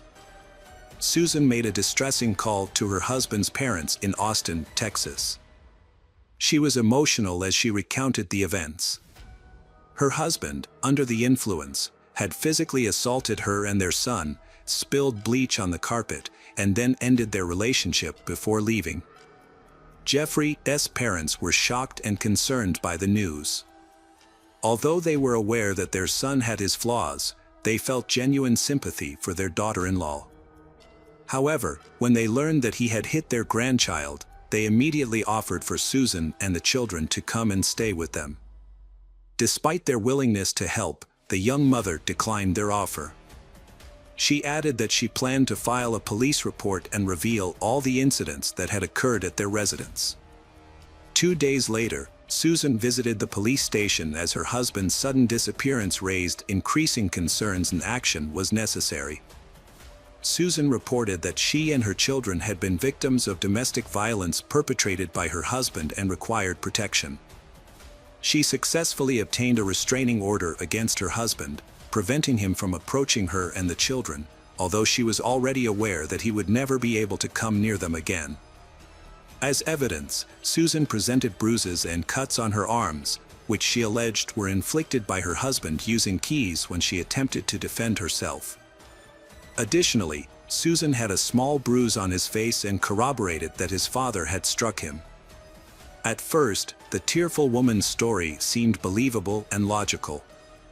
She claimed her husband, under the influence of alcohol and substances, had attacked her and their young son. Then, realizing what he had done, he became scared and fled. However, over time, suspicions grew because Jeffrey had not contacted anyone. He appeared to have run away without his belongings, documents, or mobile phone. He didn't show up for work or visit his parents, and none of his friends or neighbors had seen him. It was as if he had vanished. Susan found it unbearable to stay in the house where she confronted her husband. She couldn't shake the feeling he was still alive and would rise for revenge. She was losing her grip on reality. Even their dog Buck sensed it, constantly barking, trying to dig up the yard where Jeffrey was buried. On January 17th, Susan went to her mother's house with her children. When her mother saw her daughter in person, she fully realized the severity of the situation. Even though she had already been aware of it, Velma directly asked if she had killed her husband, and her daughter broke down in tears, nodding in admission. The daughter then confessed to the crime, revealing the location of her husband's body, and repeatedly expressed uncertainty about what to do next. Following her mother's advice, Susan reached out to lawyer Neil Davis the next day and confessed to killing her husband and attempting to cover up the crime. After gathering all the details, the experienced defense attorney considered possible scenarios and contacted the Harris County District Attorney's Office on January 19th. Davis reported Susan's confession, including the burial of her husband's body in their backyard, and stated that she was willing to provide a full statement at the police station. On January 24, 2003, Susan voluntarily went to the police station, intent on making a full confession. However, her account was disjointed, with confusing details and occasional contradictions. She sometimes referred to her late husband as if he were still alive, expressed fear of him, and requested protection. Consequently, Susan underwent a psychiatric evaluation. The results revealed she had suffered a nervous breakdown and was experiencing depression. Despite this, the evaluation found that Susan was still capable of understanding the actions she had taken. When investigators uncovered the remains of Jeffrey from the makeshift grave in the backyard, they were shocked by the brutality of the scene, having never encountered. Experts counted a total of 193 knife wounds on the victim's body, distributed across various areas, including the groin, legs, shoulders, arms, abdominal area, chest, neck, and face. The majority of these wounds were superficial, meaning they were not life-threatening on their own. However, one head wound was severe enough to have caused death. The large number of superficial wounds suggests that the victim endured a prolonged and agonizing death, likely while still conscious, as his wife repeatedly stabbed him with a small knife. The victim's wrists and ankles showed deep marks from the ties and belt used to bind him. These injuries indicated that the victim had attempted to free himself but was unsuccessful. The ties and belt were still on the body when it was found. Additionally, there were traces of candle wax on the victim's chest and groin area. Susan claimed that the candle wax was an accident, resulting from her husband knocking over a lit candle. However, the prosecution argued that the hot wax was more likely used as a form of torture to inflict suffering on the bound victim. Furthermore, the victim's mouth contained his wife's underwear, which acted as a gag to prevent him from screaming or calling for help. Toxicological tests showed the deceased had alcohol and several controlled substances in his system, which could have led to aggressive and irrational behavior. Initially, the bedroom where the confrontation occurred seemed normal, except for a large bleach stain on the carpet. However, upon closer inspection using special chemical agents and equipment, it became clear that Susan had spent considerable time cleaning up the scene. Once wiped away blood traces were revealed, the true extent of the violence became apparent. Blood was found throughout the room, including on the ceiling, and the mattress was saturated with it. The trial began in late February 2004, with Susan having already spent a year in custody. Her children were being cared for by her parents and sister Cindy. Her lawyer was well prepared, having worked extensively with Susan to build her case. During the trial, Susan frequently broke down in tears as she recounted the events of that horrific night and the abuse she suffered leading up to it. She claimed to have endured years of cruelty and violence at the hands of her husband. The defendant, Susan, claimed that on the evening of the incident, her husband returned home from training in an agitated state. He began demonstrating boxing techniques to their 5-year-old son, Bradley, and said the boy would also take up boxing. When Bradley refused, his father hit him in the face. Susan put the children to bed and then tried to have a serious talk with her husband, urging him to seek help at a clinic. However, he became angry, grabbed his keys, and tried to leave. Susan attempted to stop him, which led to a struggle that caused injuries to her palms and wrists. According to Susan, her husband then struck her, causing her to fall and momentarily lose her bearings. After regaining composure, Susan saw her husband Jeffrey holding a knife, but her testimony became inconsistent. Her lawyer argued she was in a state of affect, leading her to seize the knife and strike Jeffrey. Susan claimed she secured him to a cart with ties and a belt after the confrontation, and candle wax accidentally landed on his body. However, the defendant had no explanation for why her underwear was found in the victim's mouth. In contrast, the prosecution presented a more convincing and logical case. Expert testimony revealed that the victim's wrist and ankle wounds were inflicted before death, likely as part of a ruse to restrain the victim. This also provided a plausible explanation for the gag in the victim's mouth. Additionally, the angle of the injuries suggested that the perpetrator was positioned on top of the victim, rather than struggling with him, which would have resulted in different injury patterns. All the cuts on the victim were inflicted from the front, indicating that the attack occurred while he was lying on his back, unable to move. It was unclear whether Susan had planned her husband's murder in advance and intentionally used the pit he dug for a fountain as a makeshift grave. Prosecutors, however, suspected that she had carefully orchestrated the crime, motivated by the potential insurance payout.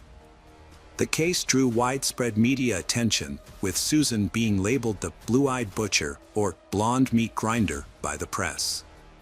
Jeffrey's family demanded the harshest possible sentence, while many of their neighbors felt sorry for Susan, recalling instances where she had bruises that she attributed to her own clumsiness, but which may have been signs of physical abuse. Prosecutors initially sought a life sentence for Susan, but later reduced their request to 45 years in prison. In March 2004, she was found guilty and sentenced to 25 years. She showed no emotion when the judge delivered the verdict, appearing detached from the proceedings. A year later, her lawyer's attempt to appeal the decision was rejected. In 2008, Susan and her defense team filed another appeal, which was influenced by new testimony from a previously unknown witness. Misty McKell, wife of former NFL champion Steve McKell, was a key witness. She had a lengthy relationship with Jeffrey Wright in the mid-1990s and was briefly engaged to him.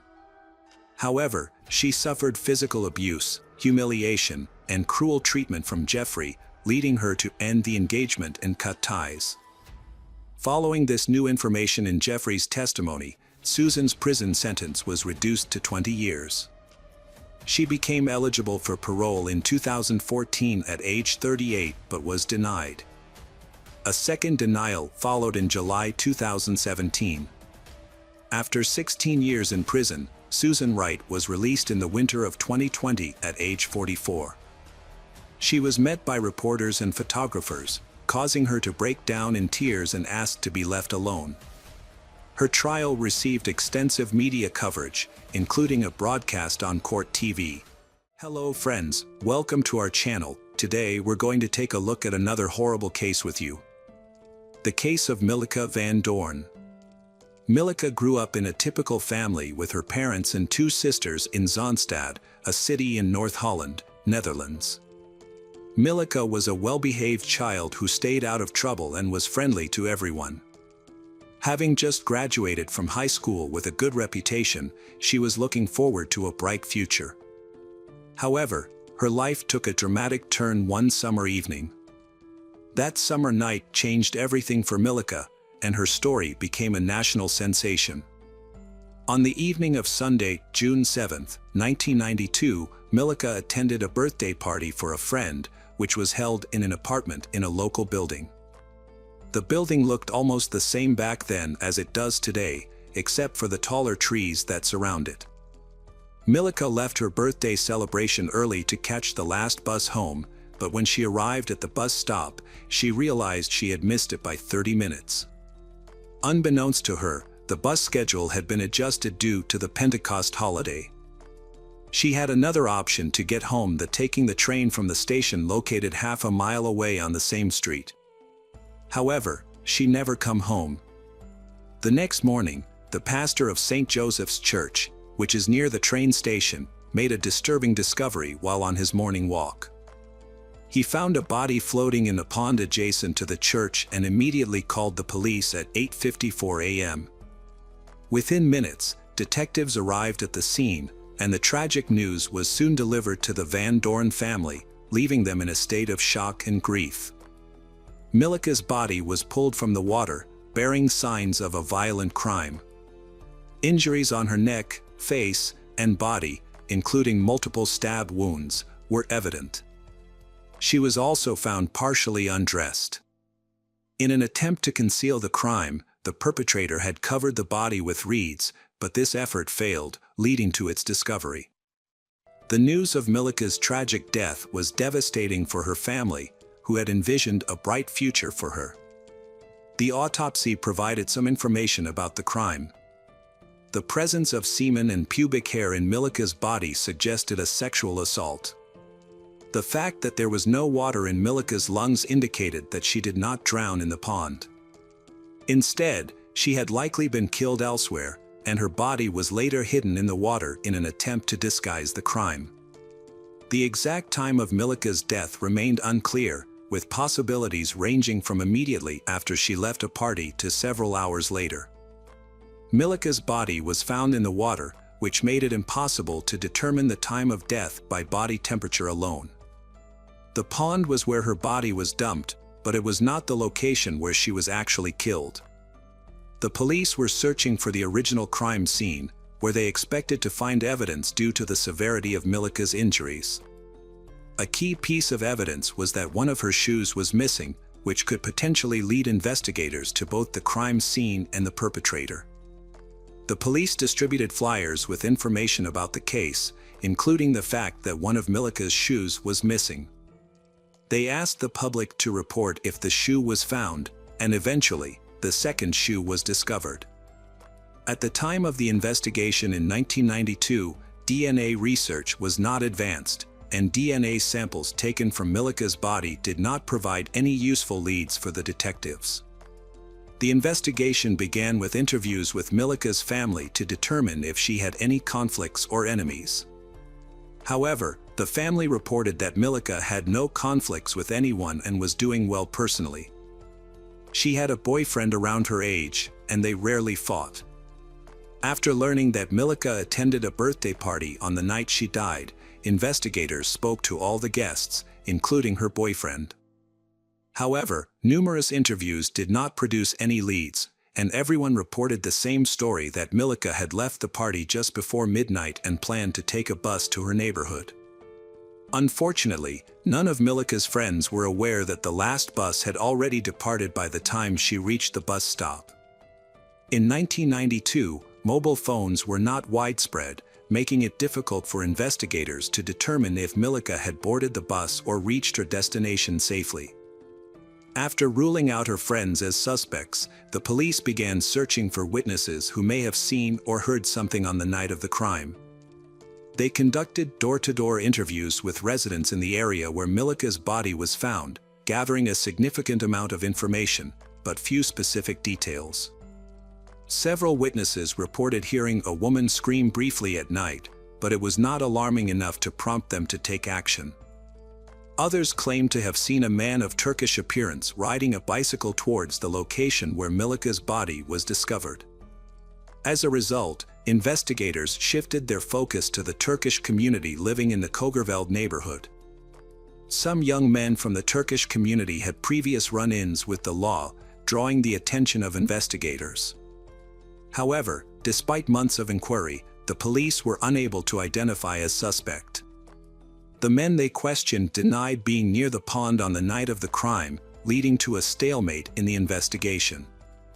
6 months after Milika van Doorn's murder, a significant discovery was made when a roofer working on the roof of St. Joseph's Church found one of Milika's shoes. This shoe had been on the roof the entire time, but it was unclear how it got there since the only way to access the roof was by ladder. The conclusion was that the perpetrator must have deliberately thrown the shoe onto the roof while at the pond, but the reasoning behind this action remains a mystery. Unfortunately, any potential evidence that may have been left on the roof was erased by harsh weather conditions over time. Years went by, and Milika's case remained unsolved, causing immense pain for her parents. Despite the passing of time, the police revisited Milika's case, conducting multiple interviews with local residents in an attempt to uncover new information. Additionally, the case was featured on several television programs, which led to an influx of calls from the public with potential leads. However, none of these efforts resulted in a breakthrough, and the identity of the suspect remains unknown. The authorities had the perpetrator's DNA samples on file, waiting for a breakthrough in testing technology. By analyzing these samples, forensic experts inferred that the perpetrator was likely a male of Turkish origin, residing in the Kogerveld area in 1992, and aged between 16 and 30 years at the time of the crime. To narrow down the search, nearly 200 men from the area voluntarily provided cheek swabs for DNA testing, but unfortunately, this effort did not yield a match. Almost 20 years after Milika's murder, a significant breakthrough occurred in April 2012. The Netherlands amended a law making it possible to conduct DNA kinship testing.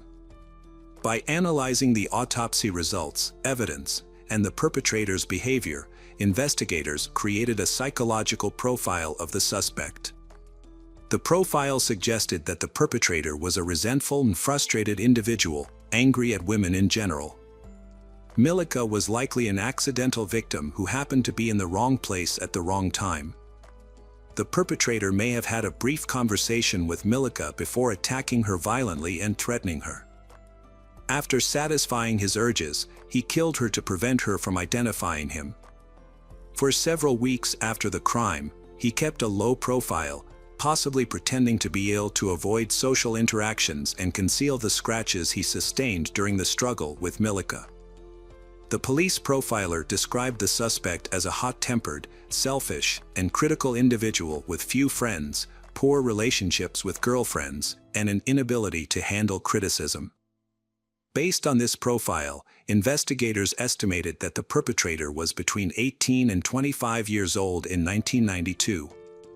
In April 2016, investigators reopened the case of Milika van Doorn, which had gone cold for over 20 years.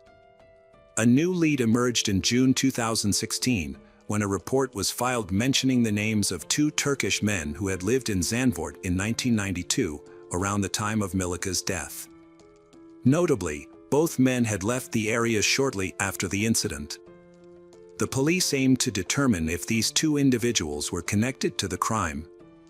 Tracking them down proved challenging, and it took over a year to locate them in Turkey and obtain the necessary DNA samples. Finally, the DNA analysis did not yield a match with the DNA evidence found on Milika's body. In 2017, authorities used DNA typing technology to re-examine the Milika case. As a result, the police contacted 133 men of Turkish origin who lived in the area where the body was found in 1992, asking for voluntary DNA samples to compare to the crime scene DNA. The goal was to analyze the Y chromosome pattern, which is passed from father to son, to identify potential relatives of the perpetrator. The authorities assured the men that their DNA would only be used for this case and would be destroyed afterward. Most of the 133 men agreed to provide a DNA sample, only a few refused. A total of 126 men participated in the study. The police appreciated their cooperation, saying it was a testament to the community's desire for justice. After a month of analysis, the results showed that the DNA of the original perpetrator was not among the samples. However, the DNA of a man who was unknowingly related to the perpetrator was found. On Monday, December 10, 2017, the police arrested the suspect who had evaded capture for 25 years. The man, 47-year-old Hussein, had refused to submit his DNA for verification, but a clever investigation led to his downfall. Since local laws prohibit sharing suspects' personal information, his full identity and photo were not made public. A breakthrough in the case came when investigators cross-checked DNA profiles of relatives, focusing on those who, like Hussein, had refused to provide a sample. Coincidentally, Hussein's brother had willingly provided his DNA to the authorities, unaware of its potential impact on his sibling. This helped the investigators build a list of people connected to Hussein through family ties, ultimately revealing his identity as the suspect who had managed to stay hidden for nearly 2.5 decades. The police obtained a warrant to take a DNA sample from Hussein without his permission. A comparison with the DNA samples from Milika's body showed a perfect match, providing strong evidence against him. As a result, Hussein was formally charged with the crime. During his 2018 trial, Hussein claimed he was not guilty. Initially, he said he was possessed by an evil spirit and couldn't remember the attack. Later, he changed his story, saying he had a secret relationship with Milika, which is why his DNA was found on her body. He claimed he had to keep the relationship a secret because he had recently gotten married. However, the judge didn't believe Hussein's new claim for 2 reasons. Firstly, he only made this statement a year after his arrest, and secondly, no one could confirm that Milika and Hussein even knew each other, let alone had an intimate relationship. Milika's family testified during the trial. Milika's sister spoke directly to the suspect, saying that he had kept silent for years, hadn't cooperated with the police when they asked for a DNA test, and had continued living freely in the neighborhood.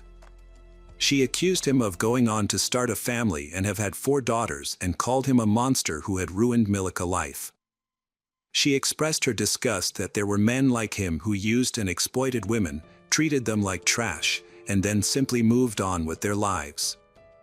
The other sister expressed her disappointment and frustration that Hussein had not taken responsibility for his actions or shown remorse. Instead, he had made a surprising claim of a secret relationship with the victim and complained about his own family struggles. She pointed out that Hussein's family could visit him in prison if they wished, but she could only visit her sister's grave. She hoped for justice, believing that her sister deserved it after meeting a terrible end. It was a deeply emotional day for Milika Van Doorn's family. When her father was given the opportunity to speak, he was filled with anger and said that Hussein's silence for 25 years was cowardly. He found Hussein's treatment of Milika to be extremely disturbing and was shocked by the news of her death. On December 11, 2018, Hussein was found guilty of Milika's murder based on DNA evidence. The court determined that the murder was committed to cover up another crime, a sex crime. Hussein was sentenced to 20 years in prison and ordered to pay €10,000 in compensation to Milika's family. Notably, Hussein refused to be present in the courtroom during the sentencing and instead remained in a cell outside. In February 2019, Hussein appealed his 20-year prison sentence and it was reduced to 19 years and 7 months.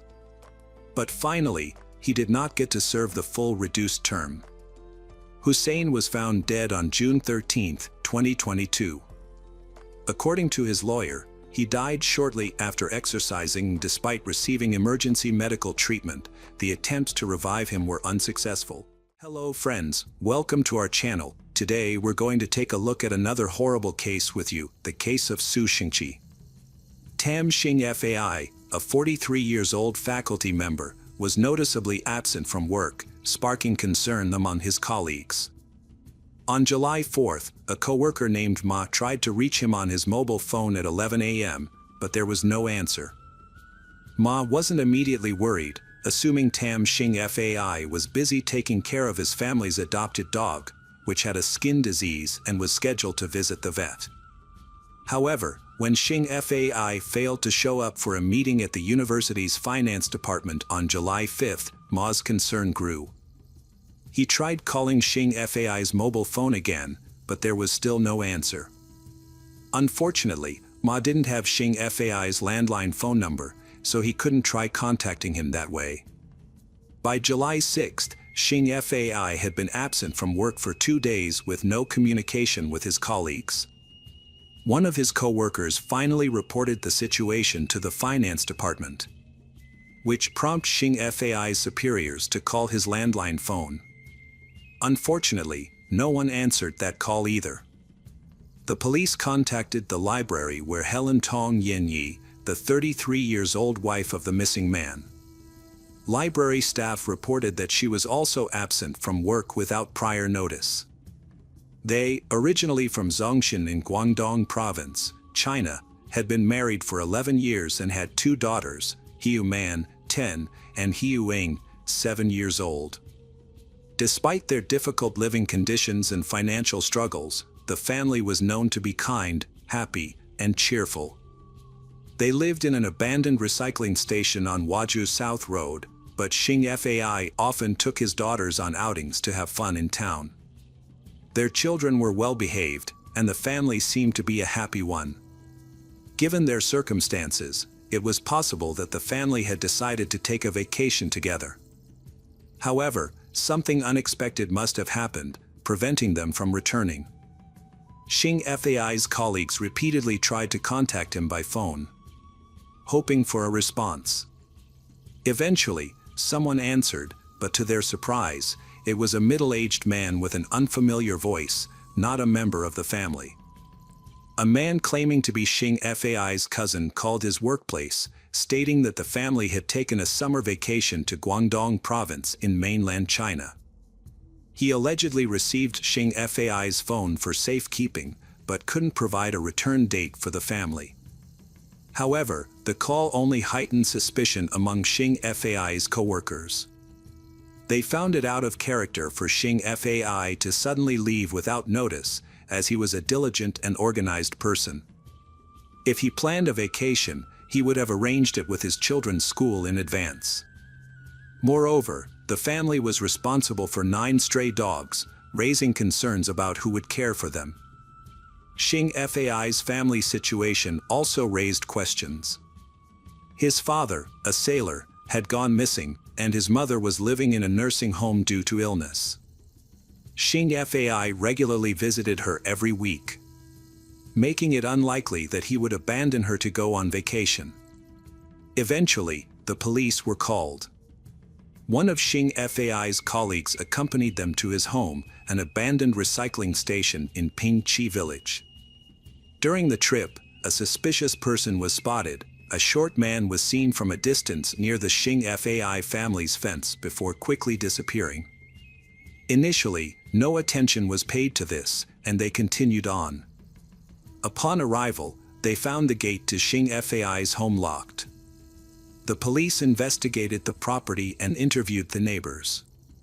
The abandoned recycling station covered a large area of approximately 450 square meters, but most of it was empty space, about 350 square meters of flower beds. The construction area was only about 90 square meters, and the building was constructed illegally. The original owner had built several tin houses on the site, using it as a waste recycling facility. A stone house on the opposite side was used as a pig farm, with very few people living in the area. As a result, the police only had one neighbor to question, an elderly woman named Wang who lived alone across the street. Wang claimed to have known the family's schedule and reported that they usually tended to their garden in the afternoon. Su Wang had limited knowledge of the family's personal lives, mainly due to their remote location. She was aware that the family didn't receive many visitors, and the only relative she knew of was Xing Fai's cousin, Su Xingqi. Wang didn't have information about Su Xingqi's address or that of Xing Fai's uncle, who supposedly lived in a nearby stone house. When the police questioned Xing Fai's colleague, they learned that a cousin had answered Xing Fai's phone, leading the police to believe it was Su Xingqi. However, Wang clarified that she didn't know Su Xingqi's address.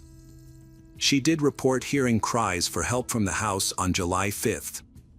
In response, the police conducted door-to-door inquiries in Pingqi village and eventually tracked down a man matching Wang's description at a stone house on Huazhu Road. The man, 42 years old Zhu Shenqi, confirmed that he was Xing Fai's cousin and stated that he occasionally visited the family home to help with renovations and gardening. When questioned about the phone call, Su Xingqi maintained that the family had gone on vacation to China. On July 5, Xing Fai visited his mother at the nursing home and then returned home to inform Su Xingqi that he planned to travel to Danyuan, China for a few days. Due to the high roaming fees, Xing Fai asked Su Xingqi to hold on to his Hong Kong mobile phone until he returned. The person seen fleeing the scene by police and Xing Fai's colleague was actually Su Xingqi, who was leaving after feeding the family dogs. Su Xingqi's behavior and expressions were observed, and he appeared to be telling the truth. His story seemed consistent, and there were no obvious discrepancies.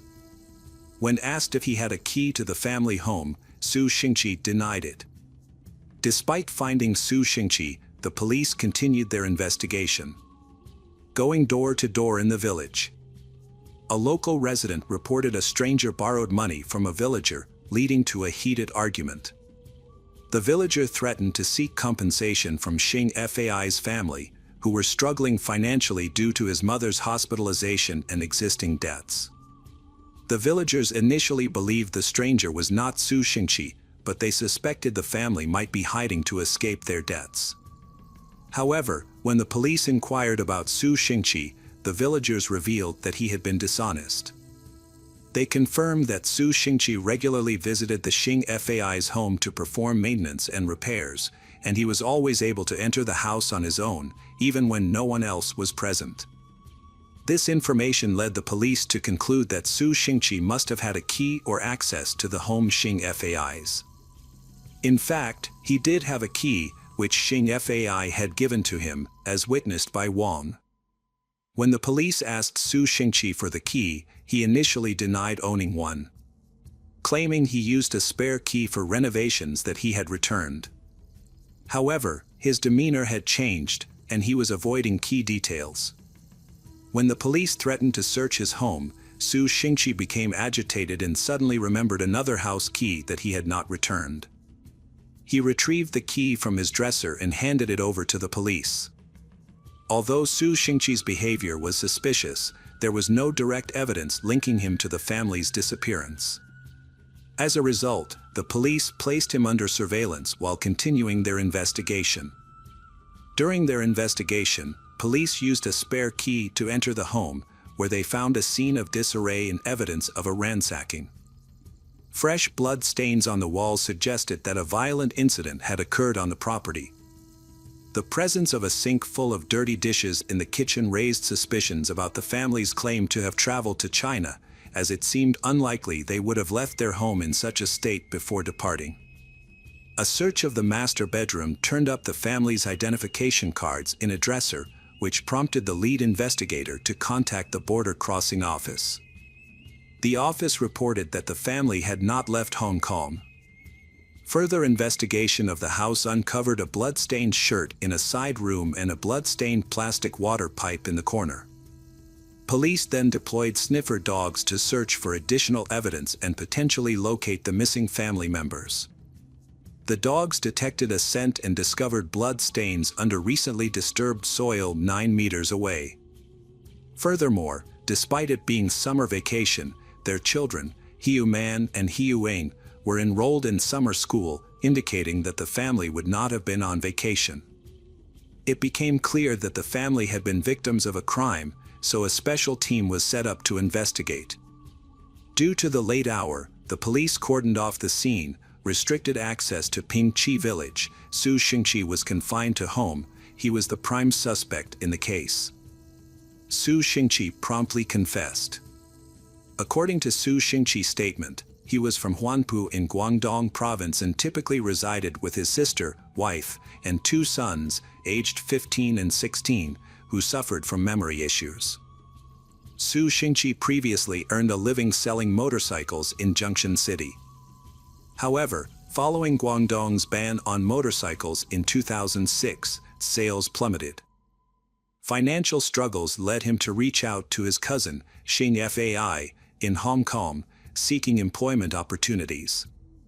Xing Fai helped Su Xingqi secure a construction job that provided a daily salary of 500 Hong Kong dollars, including accommodation and meals. After working for half a month, Su Xingqi became dissatisfied with his salary, which was reduced to 220 Hong Kong dollars due to company deductions. He impulsively quit his job and returned to China. However, in 2007, a typhoon damaged his home, and he needed money for repairs. Su Xingqi asked Xing Fai to help him find work in Hong Kong again. When Xing Fai couldn't find him a job, he proposed an alternative arrangement. Xing Fai would pay Su Xingqi from his own salary to help with household chores and repairs at his home. Su Xingqi accepted this offer and began traveling to Hong Kong every other month to work on Xing Fai's home and garden. Su Xingqi claims that he and Tong Yanyi, Xing Fai's wife, began a clandestine romantic relationship. However, Xing Fai discovered their relationship on July 3rd. On July 5th, Su Xingqi accompanied Xing Fai to a nursing home to visit his mother. Su Xingqi snuck out of the nursing home to return home and continue his affair with Yan Yi.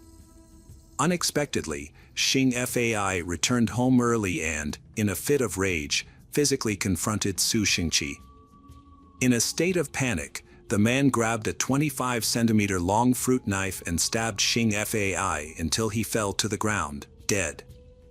Overwhelmed by what had just happened, he wanted to turn himself in to the police. However, Su Xingqi refused to let that happen. Since he couldn't change his mind, Su Xingqi decided to kill Xing Fai. Su Xingqi found some wires in the corner of the room, charged at him, knocked him to the ground, and tied his hands behind his back. Su Xingqi then covered Xing Fai's mouth and nose with tape and put a plastic bag over his head. Before this, their two children were in their bedroom watching cartoons.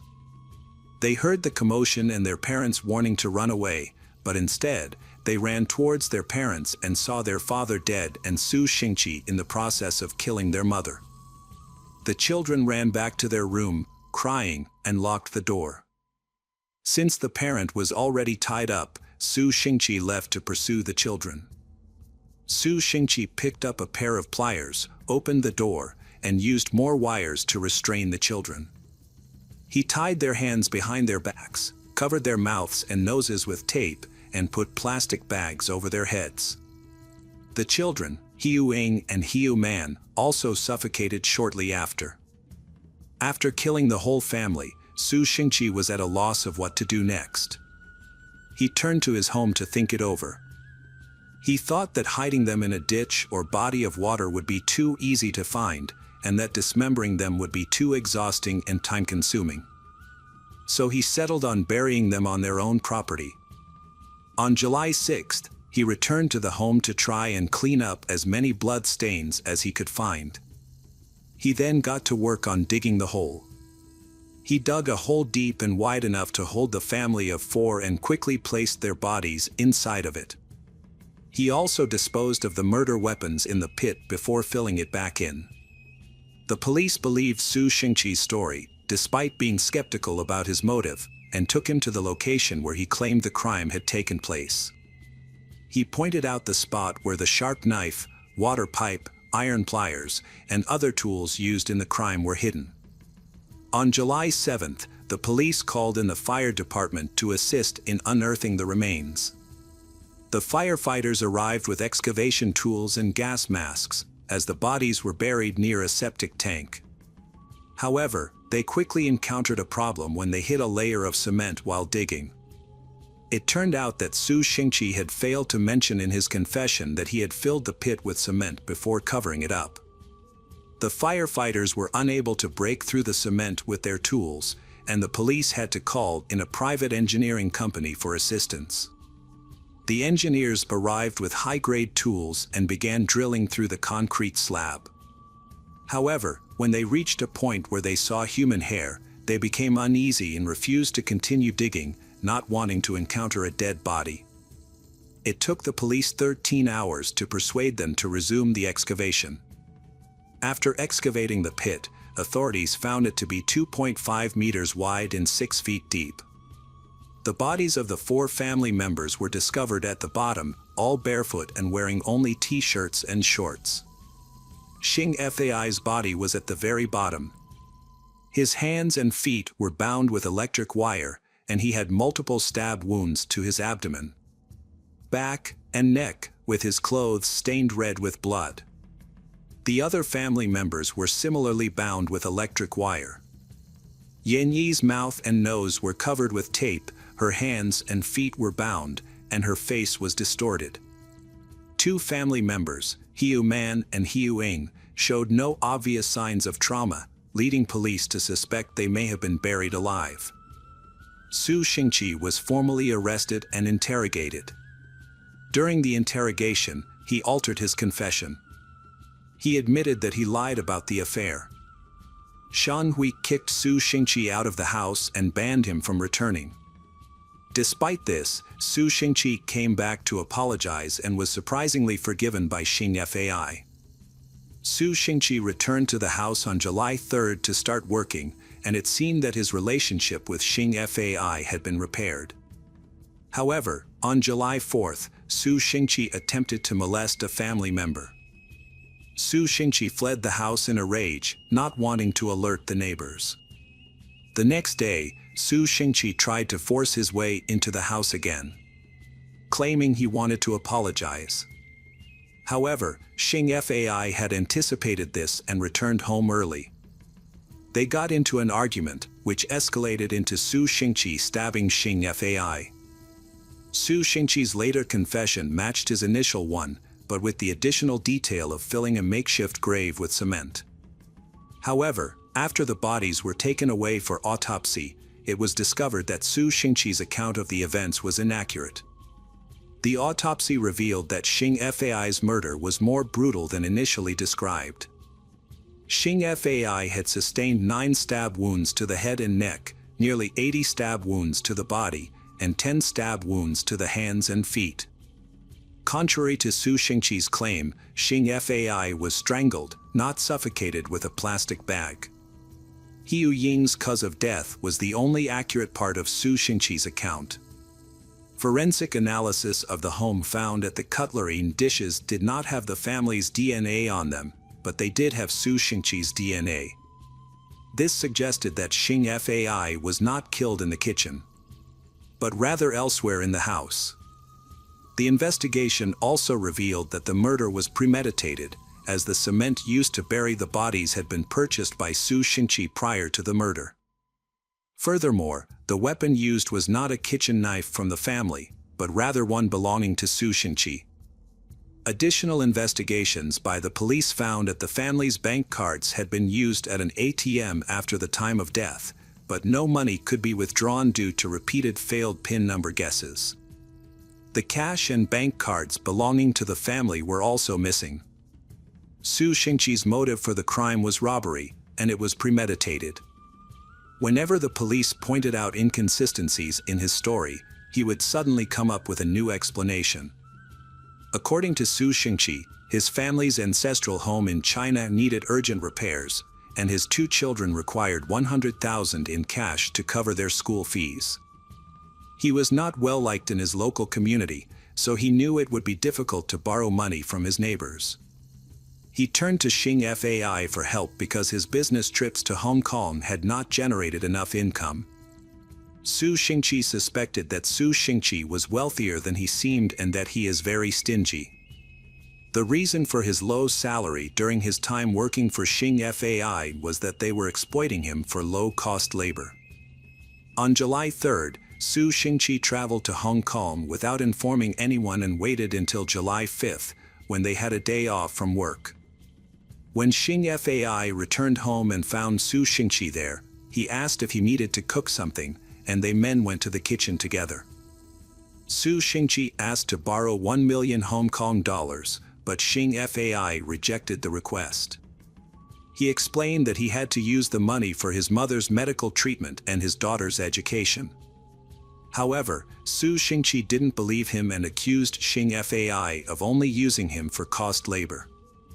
Xing Fai became angry and ordered Su Xingqi to leave. As Xing Fai turned his back, with a concealed knife on, Xingqi attacked him from behind, covering his mouth and stabbing him. Su Xingqi then restrained in Hiu Ying and Hiu Man and began searching the house for cash and bank cards. He demanded to know the password for the bank cards, and Xing Fai intentionally gave him a fake password. Su Xingqi didn't realize this at the time. Su Xingqi claimed that he had killed others by covering their mouths and noses with tape and putting a plastic bag over their head.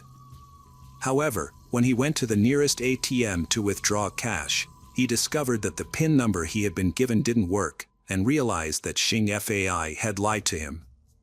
Upon returning home, Su Xingqi discovered that everyone had suffocated to death in his absence. He found the food he and the others had been preparing and decided to eat it next to the 4 corpses while contemplating how to dispose of the bodies.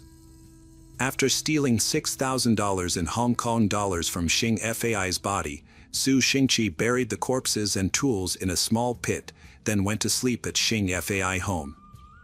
The next morning, Su Xingqi realized that the smell from the bodies might lead to their discovery, so he bought cement and returned to the home. He dug up the pit, poured in the cement, and refilled the hole. Su Xingqi then stayed at the home to answer any calls to Xing Fai's cell phone or house phone, telling callers that he was taking care of things while the Xing Fai family is on vacation. However, Su Xingqi did not expect his ruse to be uncovered so quickly. Even later, he continued to lie about many details, including when he bought the cement and the cause of Yan Yi's death. At this stage, the police didn't think they needed to continue obtaining an accurate confession. In their opinion, they had collected enough evidence to proceed. The trial took place at the Hong Kong High Court on October 28, 2010. Su Xingqi initially pleaded not guilty and altered his previous statement. He claimed that his original story about the affair was true and that Xing Fai was killed in self-defense, while Hiu Man and Hiu Ying were killed accidentally. The defendant stated that he had falsely confessed to extortion and murder brutality, which included physical abuse and suffocation. On November 23, the jury delivered a unanimous guilty verdict for the murders of Xing Fai and Yan Yi. However, the defendant was acquitted of murdering Hiu Ying. Despite this, the defendant received a life sentence for the 3 counts of murder and 1 count of manslaughter. The presiding judge criticized the defendant, describing him as lacking a conscience and being unrepentant. The judge also accused the defendant of fabricating the self-defense story and affair to tarnish the victims' reputations. After Xing Fai's family death, who lived in Hong Kong, surprisingly defended him. They accused Xing Fai of being a hypocrite and the real villain. According to them, Xing Fai was exploiting Su Xingqi for cheap labor and taking his money. However, the neighbors and residents of Ping Chi village were outraged by these claims, forcing Su Xingqi's family to move back to China to avoid the backlash. The crime was considered one of the most shocking in Hong Kong's history. The community showed an outpouring of support for the family Xing Fai's, with many visiting their home to offer condolences. Netizens also raised more than enough money to cover the funeral expenses. Additionally, the family's 9 stray dogs were adopted by another family. Every year on July 5th, the adoptive family would take the dogs for a walk in Pingchi village, near the home of their former owners. On August 9, 2022, 55-year-old Su Xingqi passed away in Hong Kong's Stanley Prison due to liver cancer. Hello friends, welcome to our channel. Today we're going to take a look at another horrible case with you. The case of Celia Barquin. On Monday, September 17, 2018, in Ames, Iowa, the weather was warm and clear. Celia Barquin Arozamina, a 22-year-old university student, decided to play golf at Coldwater Golf Links Club before her classes. During her drive to the course, she spoke with her mother, who expressed concern for her safety. Despite her confidence, Celia's day took a devastating turn. Although the golf course was crowded, she became the victim of a horrific crime. Born on July 6, 1996, in Point San Miguel, a small village in northern Spain, Celia had moved to Iowa on a golf scholarship, leaving behind a family that had lived in the village for 8 generations. Celia, a talented athlete, had numerous university options offering her a tuition-free education. However, she chose to attend a university in Ames, Iowa, a quiet and cozy town with a population of 65,000, which reminded her of her hometown in Spain. At the time, she had no idea that this decision would have severe consequences and that Ames would become her final refuge. Celia was very close to her family, who remained in her home country. Her parents, Maria Rosa and Marcos Barquin, had 2 children, Celia and her sibling Andres. Her father worked as a butcher, while her mother initially worked in a clothing store as a salesperson. After the children were born, she became a full-time homemaker, dedicating herself to raising the children and managing the household. The family lived a modest life, but they were a close-knit and supportive one. Their children's well-being and education were their top priority. Andres pursued a career in law, while Celia, who had a natural talent for golf, earned a scholarship to study in the United States. Celia had a clear goal in mind: to buy a house for her family and take care of them. To achieve this, she worked hard and practiced diligently to excel in her sport. Her efforts paid off, earning her numerous titles and awards in various competitions. Notably, she won the European Women's Amateur Championship in Slovenia in June 2018, came in second in the European Women's Team Golf Competition, and was crowned the 2018 Confederation Big 12 Women's Golf Champion in the United States. She was also named the 2018 Iowa State Athlete of the Year. With her impressive achievements, Celia's future looked bright, and many had high expectations for her. Despite moving to the United States, Celia remained close to her family. She made it a point to call her parents every day, sometimes multiple times a day. Whenever she had free time, she would feel homesick and miss her family dearly. During her vacations, Celia would visit her family in Spain. Even on her home country breaks, she continued to work tirelessly to refine her skills. Her mother was a strong supporter of her daughter's passion and often joined her in training sessions. Celia had a comfortable life in Iowa, where she lived with her boyfriend, Carlos Nigri Nablas, in a rented apartment. Their relationship had an interesting backstory.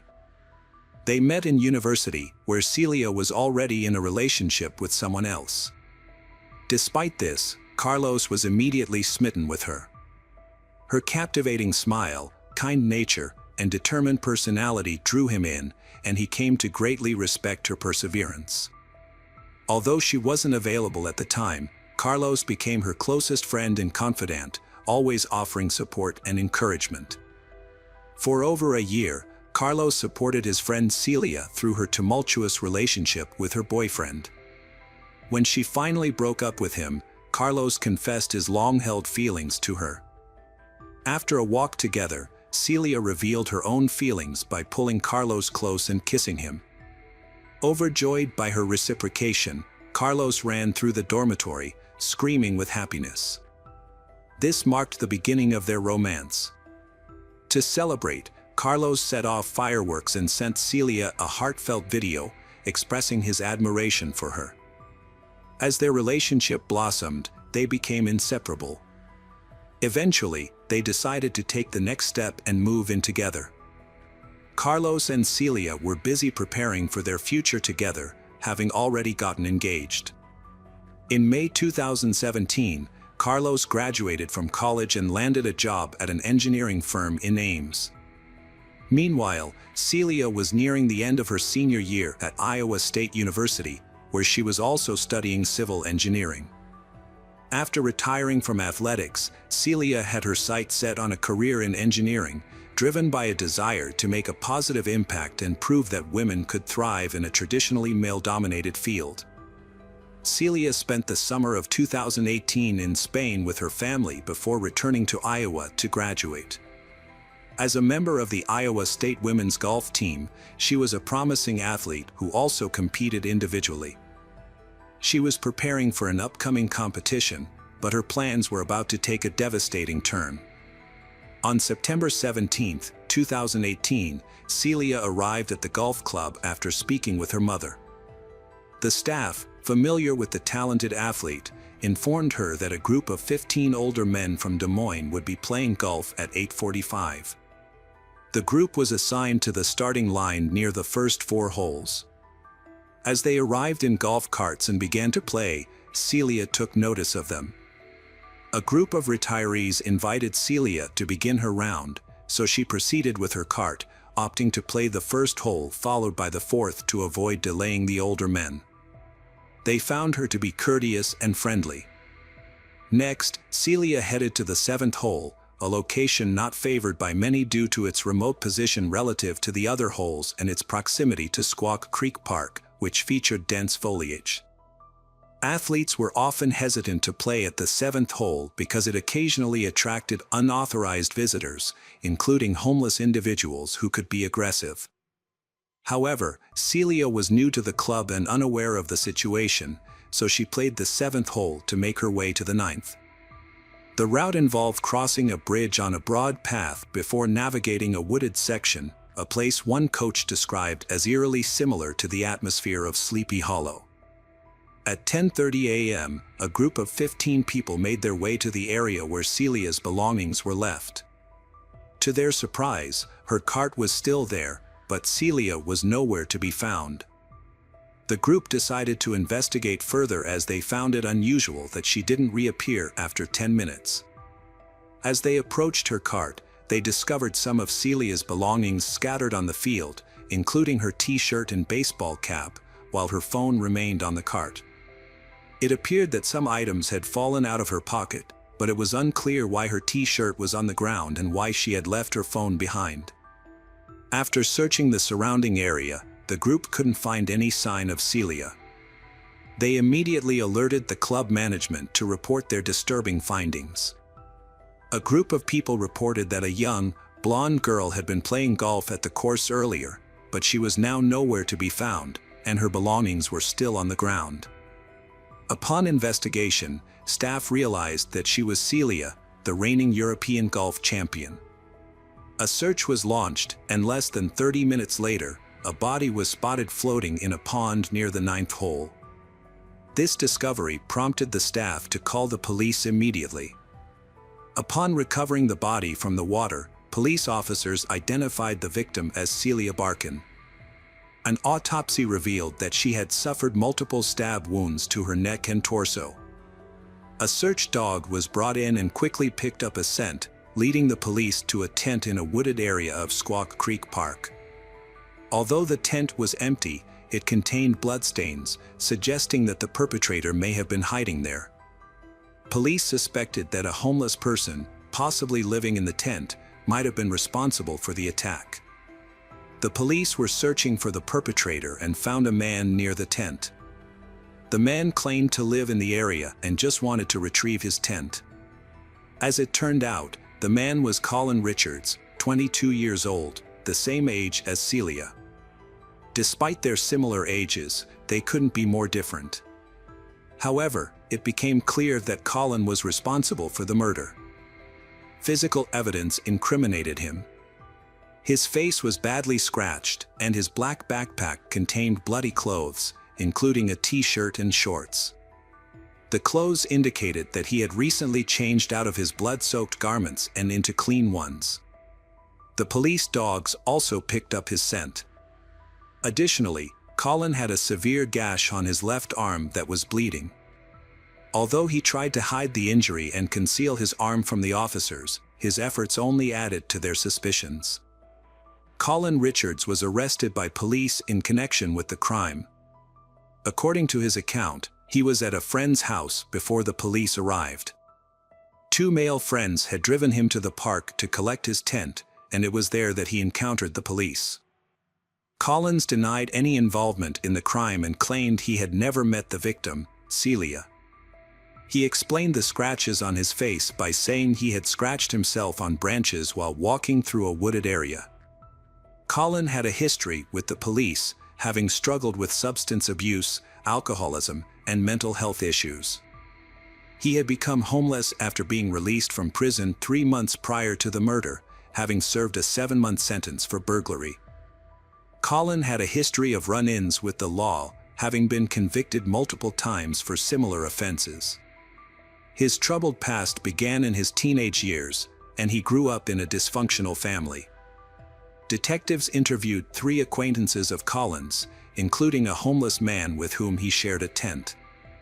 2 other men gave Couldnt a ride from his home to the park. The homeowner allowed Couldnt to clean up and change his clothes, as he was disheveled and covered in mud, blood, sand, and water. After washing up and changing, Couldnt left with his bloody clothes in a backpack, intending to return to the park to retrieve his tent before leaving the area. The men described Couldnt's behavior that day as unusual, extremely nervous, and hurried. He didn't explain why he was in such a rush, only mentioning that he had cut himself and soiled his clothes. One of the homeless men who lived with Couldnt in the park revealed that Couldnt always carried a serrated knife, which he used for personal protection. The day before the murder, Couldnt had confided in this friend about having a desire to rape and kill someone, but the friend didn't take him seriously. Couldnt was immediately charged with first-degree murder after her body was discovered. The investigators believed that the crime was premeditated, meaning Couldnt had planned it ahead of time and was actively looking for a victim on the day of the murder. The judge set Couldnt's bail at $5 million, but since he couldn't afford it, he remained in custody until his trial. Meanwhile, Celia's family in Spain was growing increasingly worried because they hadn't heard from her. Despite numerous attempts by the police and aims to reach them, it was too late at night in Spain and no one was available to receive the devastating news. Eventually, the coach was forced to make the heartbreaking call to Celia's parents, informing them that their daughter had been brutally murdered. A serrated knife was discovered in a wooded area, bearing the fingerprints and DNA of Couldnt, as well as the blood of the deceased. Additionally, skin particles from Couldnt were found under the victim's fingernails, indicating that the scratches on his body were inflicted by the victim during a struggle, not by branches. Initially, Couldnt denied any involvement in the crime, but later, faced with overwhelming evidence, he confessed to the attack. He claimed that he had been under the influence of substances on the day of the incident and was not thinking clearly. Couldnt stated that he had been walking in the woods when he came across a young girl, Celia, who was alone in the area. He targeted her, having never seen or known her before, and subjected her to a violent attack. The death penalty was abolished in Iowa in 1965, so the maximum sentence Couldnt faced was life imprisonment without parole. During the trial, Couldnt's family shared details about his life.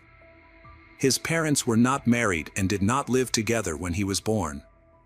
For the first 10 years of his life, Couldnt lived with his father, who raised him in a strict and often neglectful manner. His father would frequently leave him alone at night to go to the bar, and it was actually his grandparents who provided Colin with care and support. When Colin was 10, his mother, who had since married another man and had 2 more children, gained custody of him. The family moved to the countryside, seeking a more peaceful environment. However, their household was still marked by strict discipline.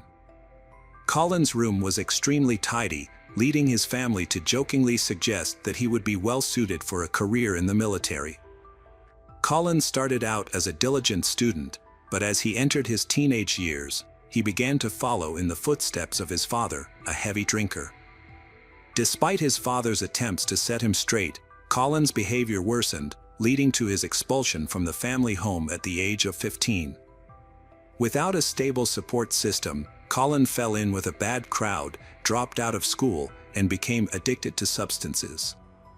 At 18, Colin was involved with a girlfriend significantly older than him. However, their relationship turned violent, and he was arrested for domestic abuse in May 2015.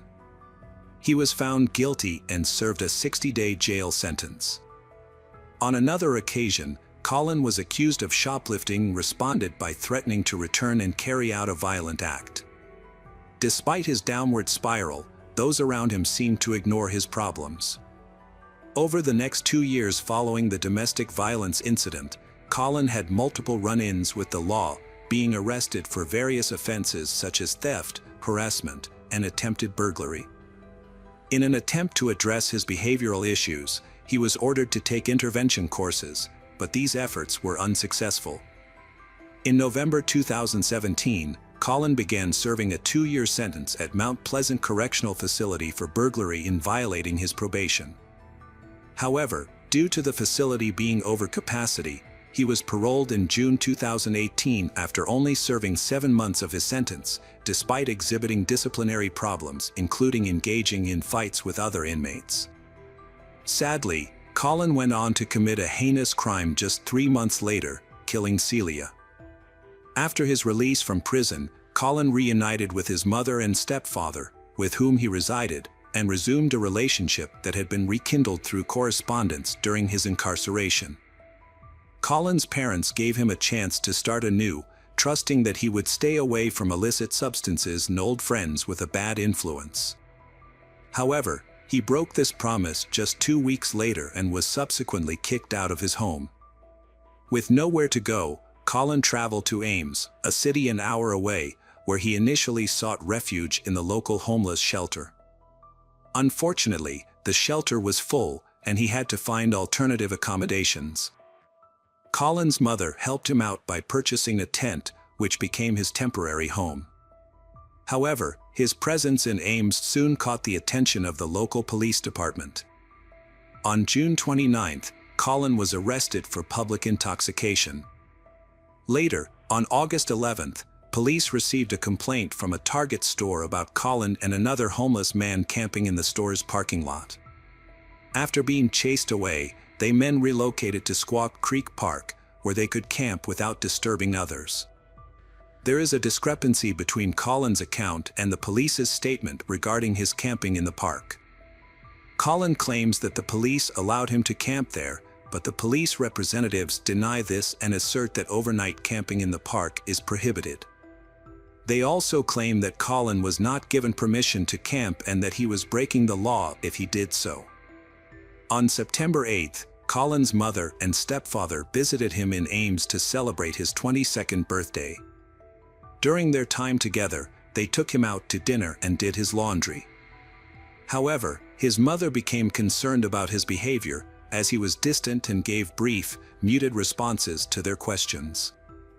After dropping him off at the tent in the park where he was living with another man, Colin's parents returned home.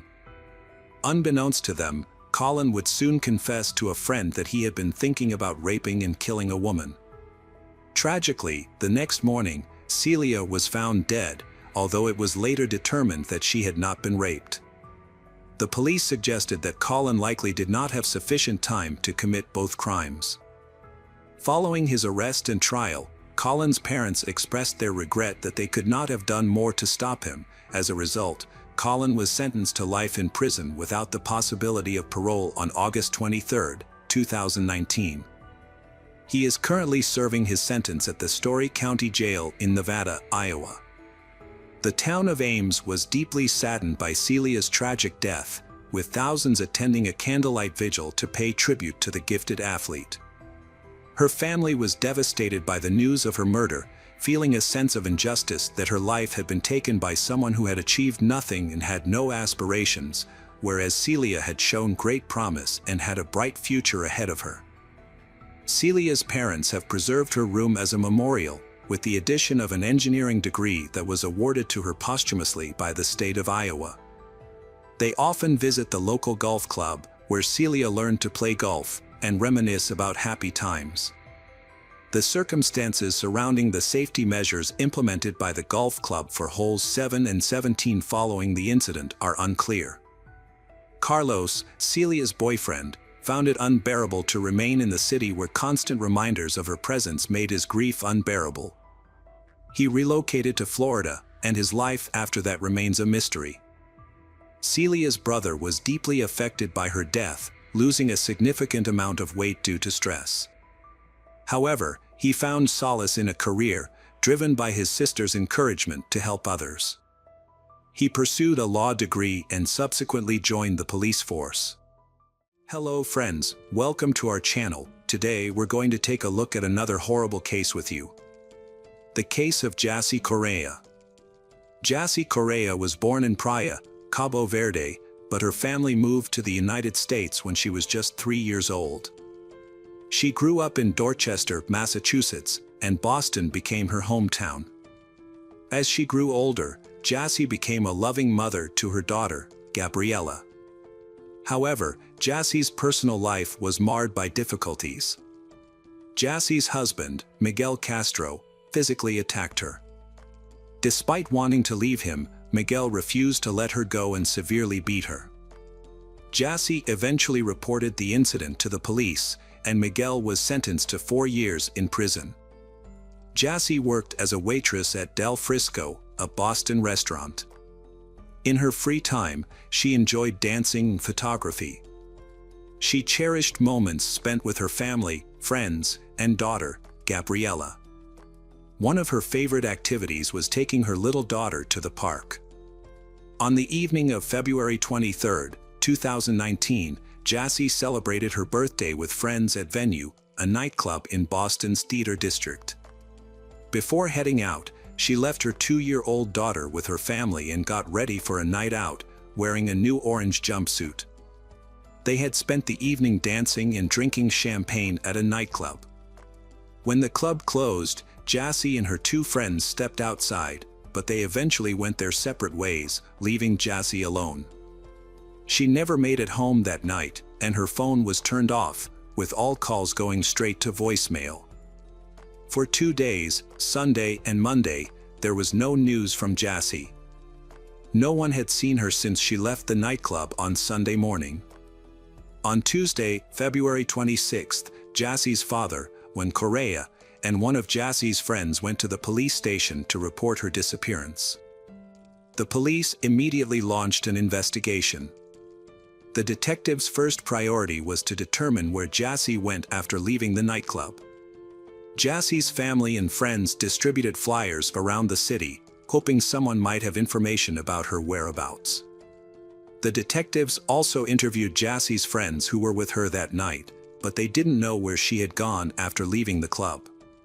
According to her friends, Jassy had planned to head home after saying goodbye. To gather more information, the police interviewed witnesses and reviewed CCTV footage from cameras inside and outside the nightclub. One recording showed Jassy on the sidewalk on Tremont Street, near the nightclub, talking to several people at 2:14 a.m. This was after she had left the club. The footage revealed that Jassy, who appeared to be intoxicated, mistakenly got into an Uber she hadn't ordered. The driver, unhappy about the mix-up, argued with her and eventually pushed her out of the vehicle. After being forced out of the car, Jassy continued to argue with the driver. That's when an unknown man approached her and took her hand, pulling her aside to talk. Despite possibly wanting to leave, Jassy was unable to free herself from his grasp.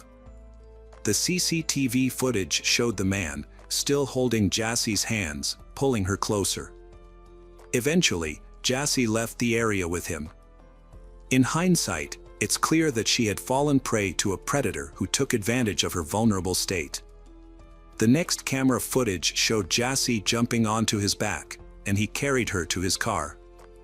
They drove away together. 14 minutes later, the police had many questions to answer. Who was this man, and where had he taken Jassy? Fortunately, they quickly identified the man and located his address. Louis Coleman, a 32-year-old man from a good family background, was with Jassy at the time of the incident. He had earned a master's degree in physics and had no prior record with the law. Notably, there was no information in the police database about Louis owning a car. However, his mother, a resident of California, was the owner of a 2016 red Buick, which matched the type of vehicle involved in the incident with Jassy. Louis lived in Providence, Rhode Island, about 50 miles from the venue nightclub where he was last seen with Jassy. When police arrived at his home, they found that Louis was no longer there. However, CCTV footage from inside and outside the building revealed disturbing evidence. It's worth noting that the drive from the venue club to Louis's apartment typically takes about an hour. Since Louis returned to his apartment at 4:15 a.m. on Sunday, approximately 2 hours after he was seen leaving with Jassy, it's likely that he stopped somewhere along the way. The next day, Louis sent an email to his colleague stating that he would be taking a few more days off.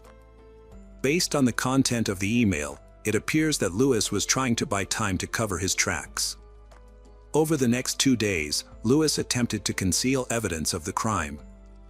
Further CCTV footage analysis sheds light on what happened to Jassy after she left with Louis. Although the police never released the initial footage due to ethical concerns, it showed Louis entering his apartment building with Jassy.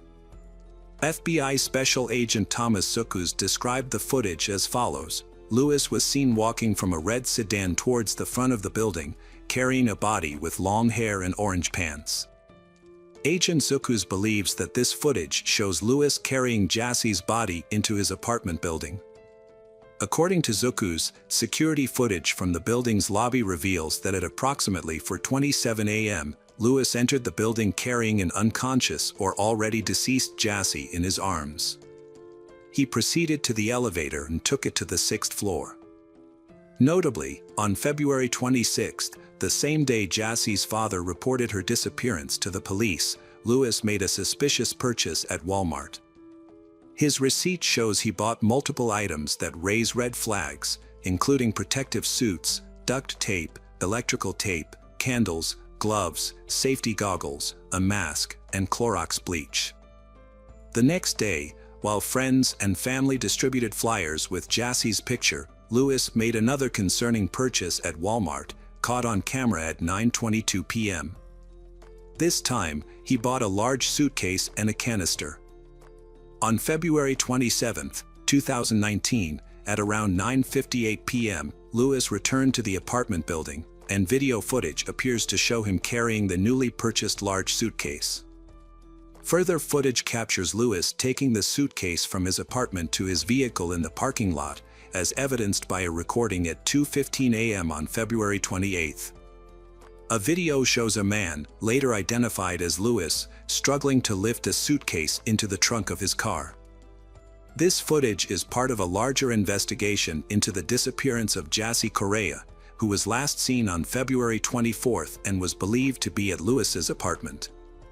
Between 2:44 a.m. and 4:02 a.m., Louis was seen leaving the building multiple times, carrying various items including cardboard boxes, trash bags, a bottle of bleach, a computer tower, a laptop case, and a small duffel bag. On February 28, 2019, police obtained a search warrant for Louis's apartment. During their search, they found several suspicious items, including 2 packages of hooded coveralls and 2 respirator masks. They also examined a sofa in the apartment, which was missing one of its 4 large cushions. Outside the apartment complex, in a dumpster, police found a collection of items that raised further suspicions. These included white trash bags, a bag containing plastic sheets, men's jeans with bleach stains, and the belt. Additional items found in the dumpster included a white nylon hooded coverall, an unfilled box of baking soda, clear safety goggles, duct tape packaging, rubbing alcohol, Walmart bags, used plastic gloves, an empty package from a car air freshener, 3 used packages of purifying charcoal, and a sponge. On the afternoon of February 28, 2019, police stopped a car driven by Lewis near Wilmington, Delaware. Officers ordered Lewis to exit the vehicle and asked if he was alone. Lewis reportedly responded by saying, "She's in the trunk." When police investigated, they found the body of Jassy wrapped in a sofa cushion cover inside a black trash bag, which was placed in a large suitcase that matched the one Lewis had taken into his apartment the previous day. Experts who inspected the car found 2 cracks on the passenger side windshield, leading police to suspect that the man had attacked Jassy inside the vehicle. As a result, Lewis was arrested and taken to a Delaware State Police barracks. During questioning, Lewis had a large bandage on the right side of his face, which he claimed was from sheet when asked about it. A forensic examination revealed that Jassy died from a combination of strangulation and blunt force trauma. Additionally, seminal fluid was found on her body, and DNA analysis matched Lewis's DNA. Prosecutors noted that Lewis's DNA was also found under Jassy's fingertips. Although the exact location of Jassy's death could not be determined, it is believed to have occurred either in the car or at Lewis's apartment. On Saturday, March 9, 2019, family and community members gathered at St. Peter's Parish in Dorchester to pay their respects to Jassy Correa. Many wore white or displayed buttons, shirts, and sweatshirts with Jassy's face and the phrase, "Justice for Jassy." Maka DeAndrade, Jassy's cousin and best friend, delivered the first eulogy, expressing the community's sadness and acceptance of Jassy's passing. DeAndrade said, "We may not understand why Jassy's life was cut short, but I have faith that her death was not in vain. I trust that God has a plan, and I have faith in that." Boston Mayor Marty Walsh addressed the crowd, vowing to work towards creating a safer world for women. He emphasized that young women should be able to go out and celebrate without fear and return home safely to their loved ones. He acknowledged the immense pain Jassy Correa's family has endured and expressed his condolences. When Correa expressed gratitude to the city and law enforcement agencies for their tireless efforts in investigating Jassy's disappearance and death. He also paid a heartfelt tribute to his daughter, saying, "Rest in paradise, my dear Jassy, rest in peace, my dear child." Lewis Coleman, the suspect, has been charged with kidnapping resulting in death, a crime that could carry the death penalty or a life sentence. However, prosecutors have announced that they will not seek capital punishment. During the trial, prosecutors presented evidence, including a video of Coleman dragging Jassy's body into his apartment and his online search history following her disappearance.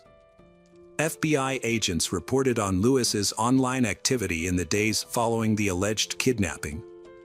He searched for topics such as whether a person can fit inside a suitcase and how to remove a tooth that is not loose. However, Lewis's defense team has disputed the relevance of this evidence to the kidnapping charge. They argue that the prosecution's focus has been on Lewis's actions after the alleged victim's death, rather than on the kidnapping itself. Attorney David stated, "This case is not about how Lewis behaved after her death, or whether he did anything illegal or inappropriate. The government's evidence has mainly centered on these issues, but I believe they are not crucial to determining whether a kidnapping occurred." Court documents filed by the prosecution and defense provide a detailed account of the events surrounding Jassy Correa's disappearance and death. Although they sides present different versions of what happened, the documents reveal disturbing details about the circumstances leading up to Jassy's death. Prosecutors established that the defendant, Lewis, was at the same nightclub as Jassy and her friends on the night of her disappearance. However, Lewis was interacting with a different woman he had just met, not Jassy. They exchanged phone numbers and texted each other while at the club and after it closed. The prosecution and defense have presented conflicting narratives about the events that unfolded. Prosecutors argue that Jassy was not the aggressor and that Lewis deceived her into getting into his car by offering her a ride to her friend's apartment, ultimately taking her life. In contrast, the defense claims that Jassy became aggressive after being pushed out of an Uber by the driver, and that she initiated a fight with Lewis. The defense argues that the crime was a spontaneous altercation rather than a premeditated act of stalking, kidnapping, and murder.